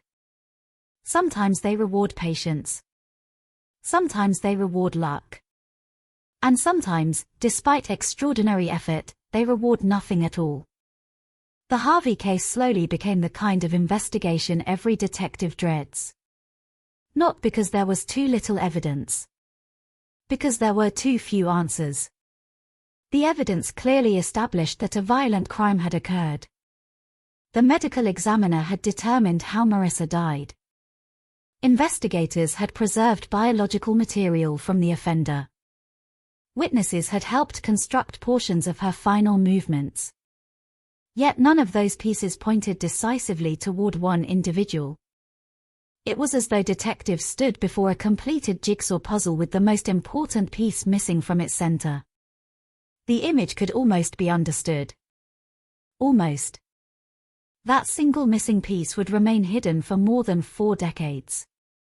Throughout the remainder of the 1970s, investigators pursued every reasonable avenue. Known sexual offenders living in or passing through San Francisco became immediate subjects of interest. Detectives reviewed parole records. They examined recently released prisoners. They searched for individuals with histories of violence against women and children. Anyone remotely fitting the behavioral profile received attention. Interviews were conducted. Backgrounds examined. Alibis tested. Many suspects initially appeared promising. A violent criminal living nearby. A man with a history of sexual offenses. Someone reported behaving strangely around the time of the murder. Each possibility generated cautious optimism. Each eventually collapsed under scrutiny. Sometimes fingerprints failed to match. Sometimes witness timelines eliminated them. Sometimes investigators simply reached the unavoidable conclusion that suspicion alone could never become proof. The public, shaken by the murder of a visiting teenager, also contributed information. Anonymous telephone calls arrived. Letters were mailed to police. Neighbors reported suspicious behavior they had witnessed weeks or even months earlier. Some genuinely believed they had important information. Others unintentionally confused unrelated events with the investigation. A few tips proved completely fabricated. Experienced detectives know that public attention creates both opportunities and distractions. Among hundreds of incorrect tips, one truthful observation may exist. The challenge lies in discovering which one. Investigators refused to dismiss even unlikely possibilities. Every claim required verification. Every name entered into the growing case file. Every interview carefully documented. The paperwork accumulated rapidly. Folders became boxes. Boxes eventually filled shelves. As months became years, the Harvey investigation transformed from an active homicide into what detectives reluctantly call a cold case. The phrase itself sounds emotionally detached. Cold. As though the crime somehow loses significance simply because time has passed. Nothing could be further from the truth. The pain experienced by families does not become cold. Birthdays continue arriving. Holidays continue reminding them of empty chairs. Parents continue wondering what their children might have become. The only thing that truly grows cold is the trail of evidence. Witnesses relocate. Memories fade. Businesses close. Vehicles disappear. Entire neighborhoods change. Time quietly erases opportunities. For detectives assigned to cold cases, the greatest enemy is not always the offender. It is forgetting. For years, Marissa's file remained alive only because investigators refused to let it disappear completely. Whenever new forensic techniques emerged, someone reopened the evidence. Whenever another similar homicide occurred, comparisons were made. Whenever a potential suspect surfaced, detectives revisited old reports hoping a forgotten connection might suddenly become obvious. Again and again, the answer remained out of reach. Then the science changed. During the late 1980s and early 1990s, DNA profiling revolutionized criminal investigations throughout the world. Cases that had once depended almost entirely upon eyewitness testimony suddenly possessed a powerful new tool. Unlike fingerprints, which require direct comparison, DNA could uniquely identify an individual with astonishing accuracy. For detectives who had spent years working on solved homicides, the technology felt almost miraculous. Evidence once considered limited suddenly became extraordinarily valuable. The Harvey case immediately attracted renewed attention. The biological evidence collected back in 1978 had been preserved remarkably well. Laboratory scientists carefully extracted genetic material using methods unavailable when the murder occurred. The process demanded patience and extraordinary precision. Tiny mistakes could contaminate evidence forever. Every step underwent strict verification. Finally, investigators obtained what they had hoped for. A male DNA profile. The killer had unknowingly identified himself. Or at least, that was the expectation. Detectives entered the genetic profile into CODIS, the combined DNA index system, believing the computer might immediately identify someone already convicted of another crime. They waited. The search completed. No match. Silence. The unknown profile belonged to a man whose DNA did not exist inside any criminal database. The disappointment was crushing. For a brief moment, investigators believed technology had finally solved the mystery. Instead, it simply confirmed what they already feared. The killer had never been required to provide his DNA. Perhaps he had never been arrested for a qualifying offense. Perhaps he had successfully avoided detection throughout his life. Either way, the database offered nothing. Years passed once more. The Harvey file returned to storage. But this time, something had changed. The investigation no longer lacked evidence.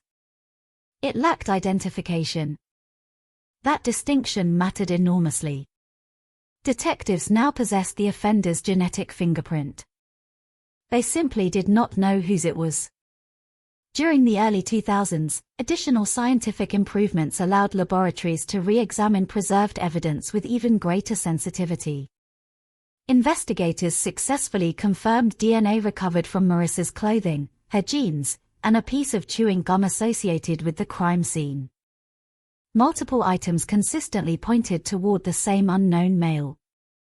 Confidence in the evidence grew stronger. Still, no name emerged. To outside observers, the case appeared hopeless. 40 years had nearly passed. Witnesses had grown elderly. Some had died. Memories had become uncertain. The offender, whoever he was, might also have died. Many cold cases quietly reached that point. The investigation technically remains open. Realistically, few people expect an arrest. Yet inside the San Francisco Police Department, a small group of detectives continued refusing to surrender. Cold case investigators often possess a different mindset than detectives handling fresh crimes. They understand patience in ways few others can. Success may require years. Sometimes decades. Every technological advance becomes another opportunity. Every newly developed forensic method represents another door previously locked. By the late 2010s, another remarkable scientific revolution had begun attracting attention within law enforcement. Investigative genetic genealogy. Unlike traditional DNA database searches, this method approached identification from an entirely different direction. Instead of asking whether the offender's DNA already existed in criminal records, investigators asked a far more creative question. Did any of his relatives voluntarily submit their DNA to public genealogy databases? Millions of ordinary people had begun exploring family history through consumer genetic testing. They wanted to learn about ancestry, ethnic heritage, unknown relatives, historical family connections. Few imagined their DNA might someday assist homicide investigations. Yet because close relatives share significant portions of genetic material, even distant family members can provide valuable clues. Investigators no longer needed the killer himself. They simply needed someone related to him. The concept sounded almost unbelievable.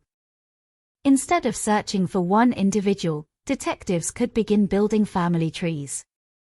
Great-grandparents, second cousins, third cousins, aunts, uncles.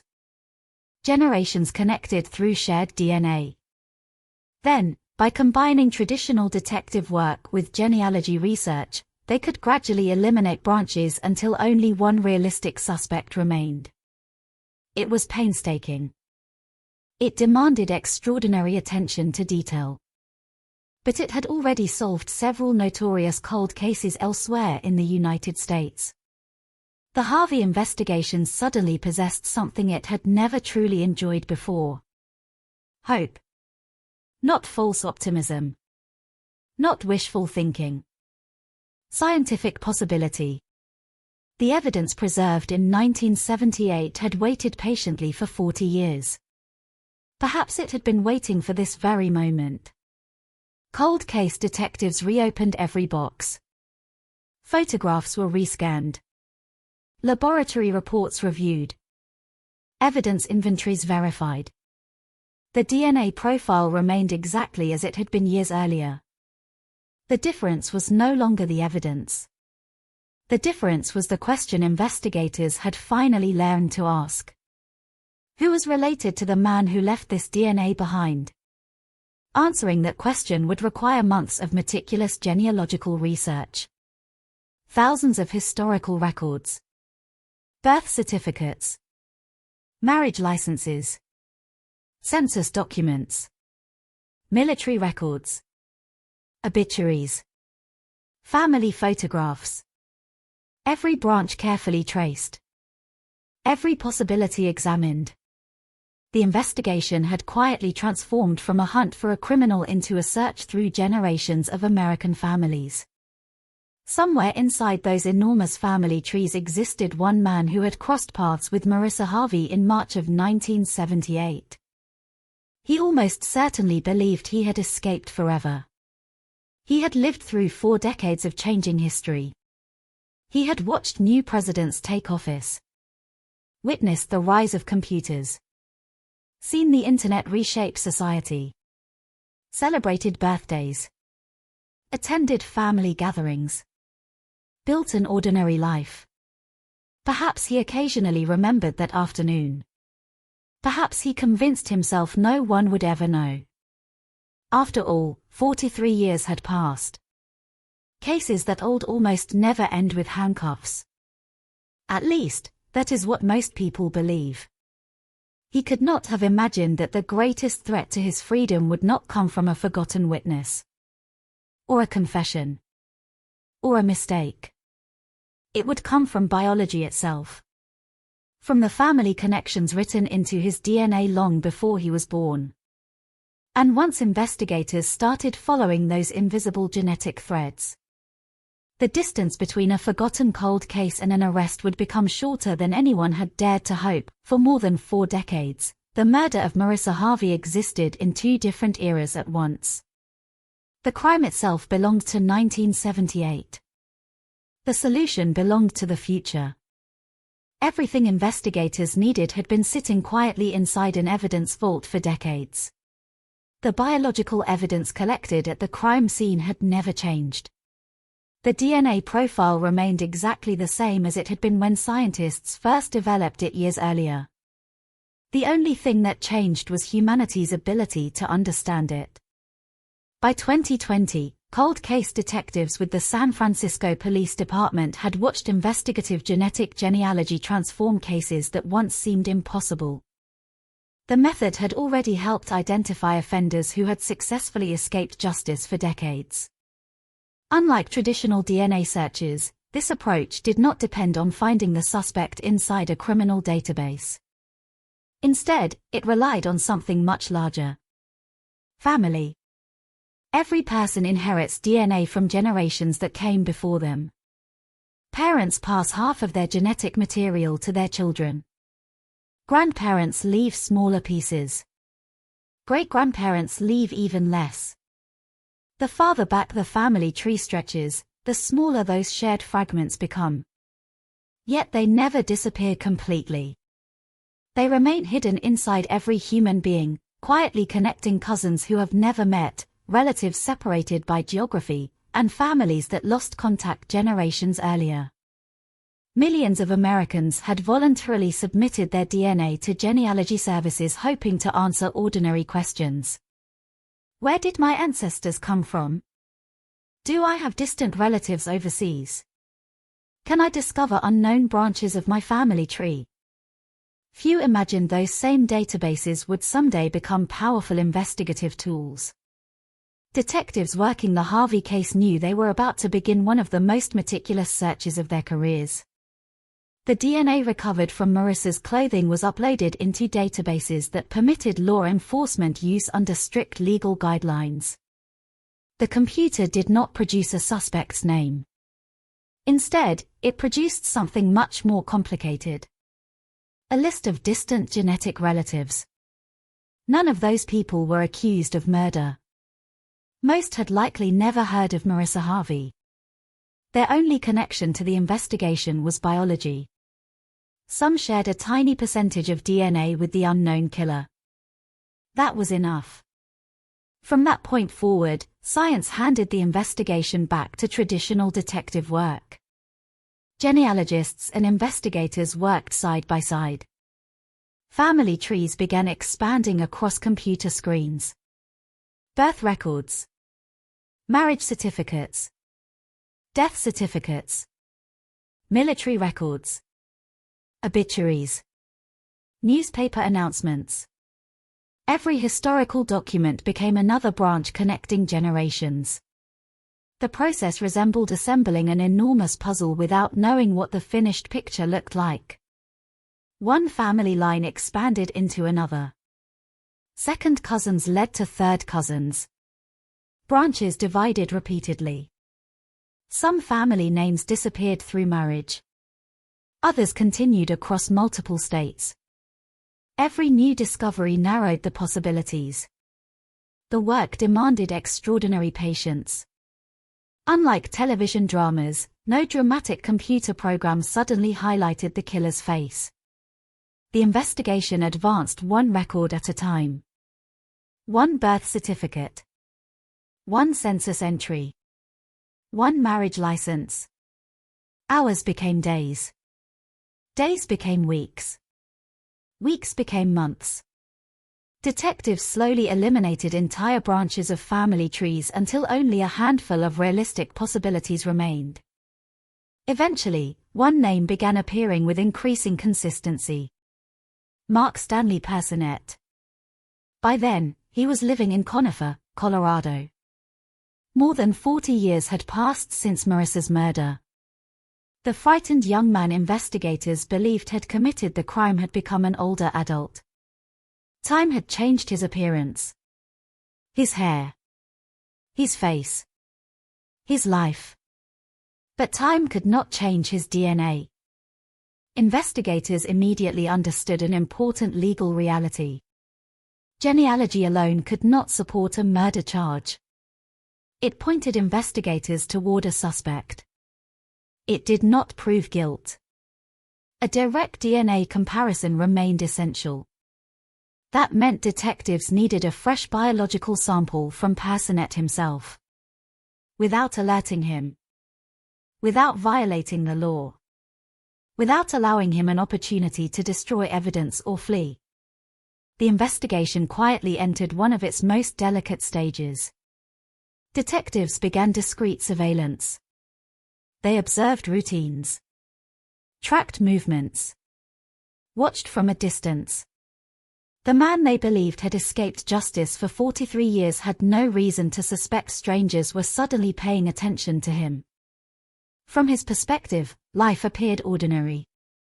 He woke each morning unaware that investigators from another state were patiently waiting for one simple opportunity. Cold case investigations often depend on moments that seem almost insignificant.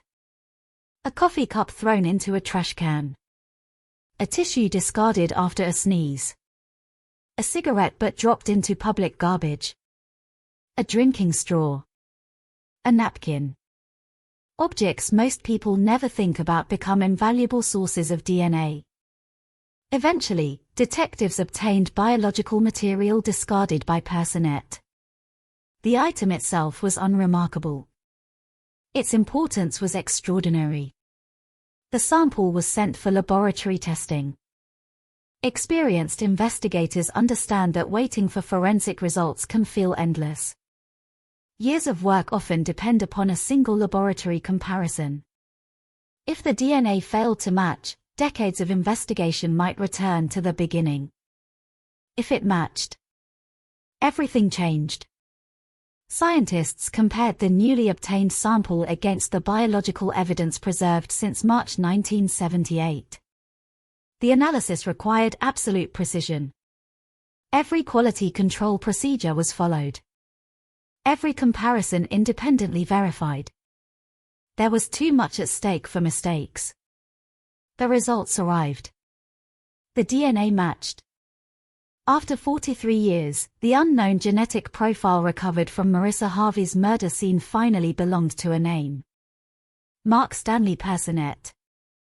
For detectives who had inherited the case from previous generations, the moment carried enormous emotional weight. Many of the officers who first worked the investigation had retired years earlier. Some had died without ever knowing the identity of the killer they spent so much of their careers pursuing. The answer had finally arrived. Not through luck. Not through confession. Not because the offender suddenly developed a guilty conscience. Science had reached him first.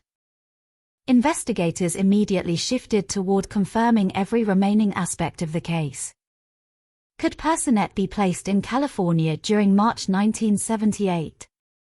Historical records suggested that he had indeed been present in the state during the relevant time period. That information strengthened the case considerably. Prosecutors also examined his known history after Marissa's murder. During trial preparations, investigators uncovered evidence that another woman had reported being sexually assaulted by Personette approximately a year and a half after Marissa's death. That allegation was significant. While every criminal case must ultimately be judged on its own evidence, prosecutors argued that the later incident demonstrated a consistent pattern of sexually violent behavior. It painted a picture that investigators in 1978 had never been able to see. The offender had not necessarily stopped after Marissa's murder.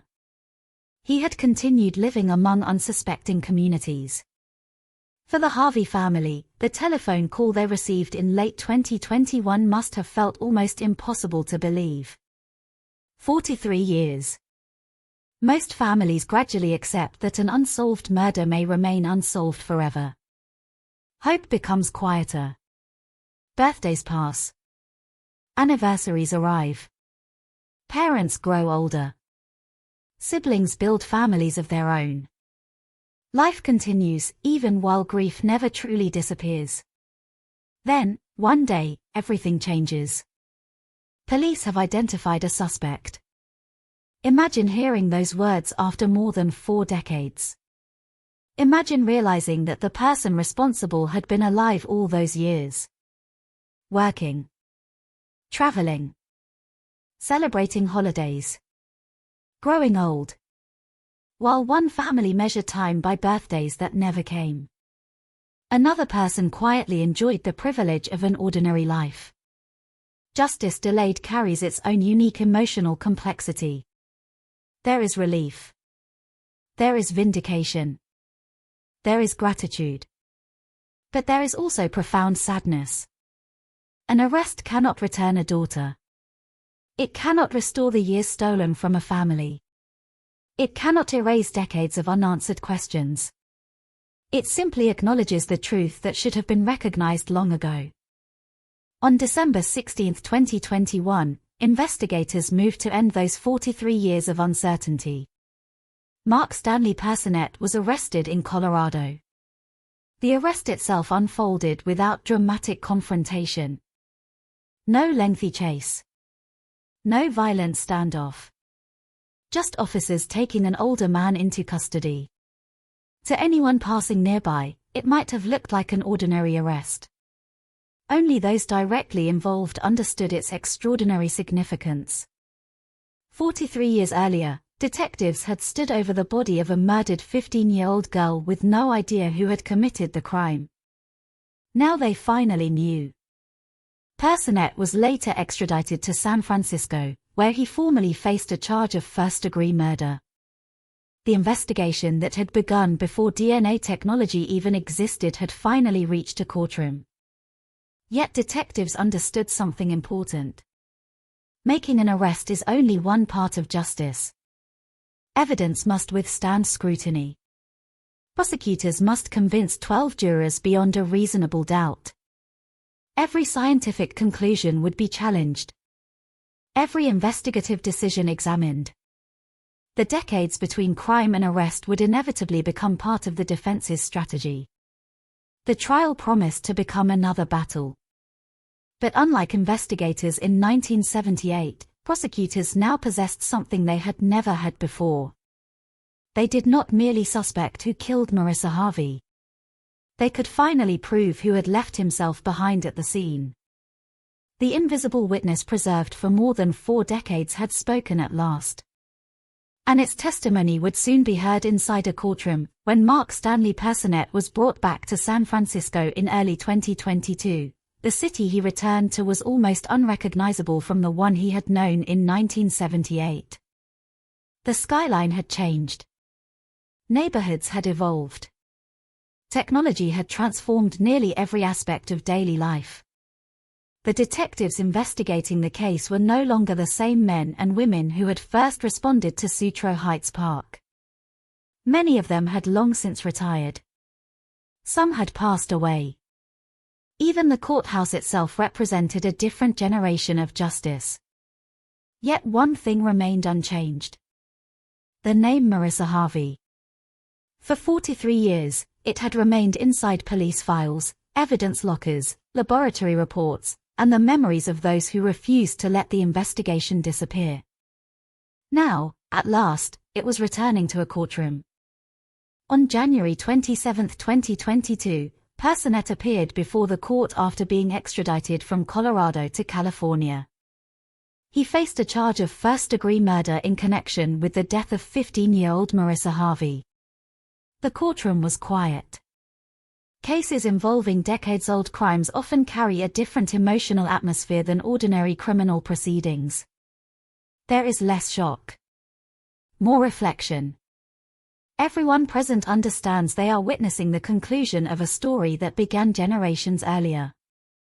Some of the people connected to the original investigation were no longer alive to see it. Others sat in silence, carrying memories older than many of the lawyers inside the courtroom. For Marissa's surviving family members, every appearance carried enormous emotional weight. The young girl they remembered had never grown older. In their memories, she remained 15 forever. The defendant, however, had lived through more than 4 decades of ordinary life. He had experienced birthdays, holidays, family gatherings. The passage of time visible in his face reflected years Marissa had never been given. That contrast quietly filled the courtroom. The legal process unfolded carefully. A murder prosecution built upon evidence preserved for more than 40 years demanded extraordinary preparation. Every chain of custody had to be documented. Every laboratory procedure explained. Every scientific conclusion supported by expert testimony. The prosecution understood that the passage of time would become one of the central themes of the defense. Could evidence collected in 1978 still be trusted? Had it been preserved correctly? Were modern scientific techniques reliable when applied to evidence so old? These were not unreasonable questions. They were precisely the questions the justice system exists to examine. The prosecution's case rested upon several interconnected pillars. The strongest was the DNA evidence. Forensic experts explained how biological material recovered from Marissa's clothing and other evidence collected at the crime scene had been preserved for decades before advances in science allowed a complete genetic profile to be developed. Jurors learned how investigators had first attempted traditional database comparisons. Those searches produced no suspect. Only years later, through investigative genetic genealogy, had detectives identified Personet as the likely source of the unknown DNA. The process itself required careful explanation. Many jurors had never heard of investigative genetic genealogy before. Experts described how distant relatives who voluntarily submitted DNA to genealogy databases unknowingly created investigative pathways leading detectives toward previously unidentified offenders. The genealogy itself did not establish guilt. Instead, it directed investigators toward a suspect whose DNA was later obtained independently through lawful investigative methods. Only after direct laboratory comparison did scientists conclude that the biological evidence recovered from the 1978 crime scene matched Personet. The genealogy pointed investigators toward him. The DNA confirmed him. That distinction became critically important. Expert witnesses carefully explained probability, laboratory quality controls, contamination prevention, and the extraordinary care taken throughout every stage of forensic analysis. The evidence had survived because investigators in 1978 had preserved it properly. Science had finally caught up with their diligence. The prosecution also introduced evidence placing Personet in California during the period surrounding Marissa's murder. Although decades had passed, investigators reconstructed portions of his historical movements using available records and documentation. Each additional fact strengthened the overall picture presented to the jury. Perhaps one of the most emotionally significant moments came through testimony describing another alleged sexual assault involving Personette approximately 18 months after Marissa's murder. The court carefully considered the legal standards governing the admission of such evidence. Ultimately, prosecutors argued that the testimony demonstrated a pattern of sexually violent conduct relevant to understanding the charged offense. For the jury, this evidence was not presented as proof of guilt by itself. Rather, it became one component within a much larger body of evidence. The defense challenged the prosecution's conclusions vigorously. That is exactly how the justice system is designed to function. Defense attorneys questioned forensic methods, examined investigative procedures, explored alternative explanations, tested the reliability of evidence preserved across decades. Every important piece of testimony faced scrutiny. Every scientific conclusion was examined. The adversarial process exists to protect fairness. Even in cases involving deeply emotional crimes, guilt must be proven beyond a reasonable doubt. The burden never shifts. Throughout the proceedings, Marissa herself remained the silent center of the courtroom. Photographs reminded jurors that before becoming a homicide victim, she had been a 15-year-old girl visiting California during Easter vacation. Her life had been interrupted before adulthood even began. While lawyers debated evidence and experts explained forensic science, the underlying reality never changed. A child had been murdered. Everything else existed because of that single, devastating fact. For the Harvey family, attending court required extraordinary emotional strength. Every hearing reopened wounds that had never completely healed. They listened once again to discussions about evidence collected from their daughter's body. They revisited events they had spent decades trying to survive. Grief does not disappear simply because time passes. It changes shape. It becomes quieter, less visible. But moments like criminal trials have a way of bringing every emotion rushing back with astonishing force. The years separating the crime from the prosecution created another unique reality. Some witnesses who might have testified decades earlier were no longer available. Some memories had inevitably faded. The investigation therefore depended heavily upon physical evidence preserved in 1978 rather than recollections reconstructed decades later. Ironically, while human memory weakened over time, the DNA remained unchanged. It had waited patiently inside evidence storage for science to understand its significance. That quiet persistence became one of the case's defining themes. Technology had not replaced detective work. It had completed it. The officers who carefully collected evidence beneath the shrubs of Sutro Heights Park could never have imagined the scientific tools future investigators would possess. Yet because they performed their duties with professionalism and precision, justice remained possible. Months of legal proceedings eventually led to the moment every family in a homicide case anticipates with equal measures of hope and anxiety. Jury deliberations.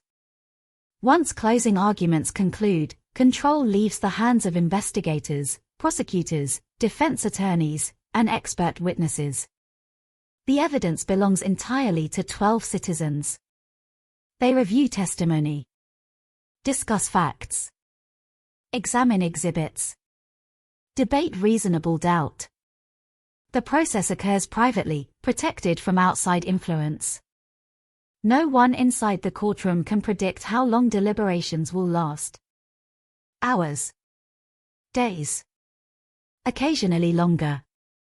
Every minute feels endless for families waiting nearby. Then, in November 2025, the waiting finally ended. The jury returned its verdict. Mark Stanley Personette was found guilty of first-degree murder in the killing of Marissa Harvey. 47 years after the murder. 43 years after the investigation first became a cold case. Justice had finally reached the man prosecutors proved was responsible. The announcement itself lasted only moments. The emotional impact reached across nearly half a century. No applause filled the courtroom. No celebration erased decades of pain. That is not how justice feels in homicide cases. Justice cannot restore stolen childhoods.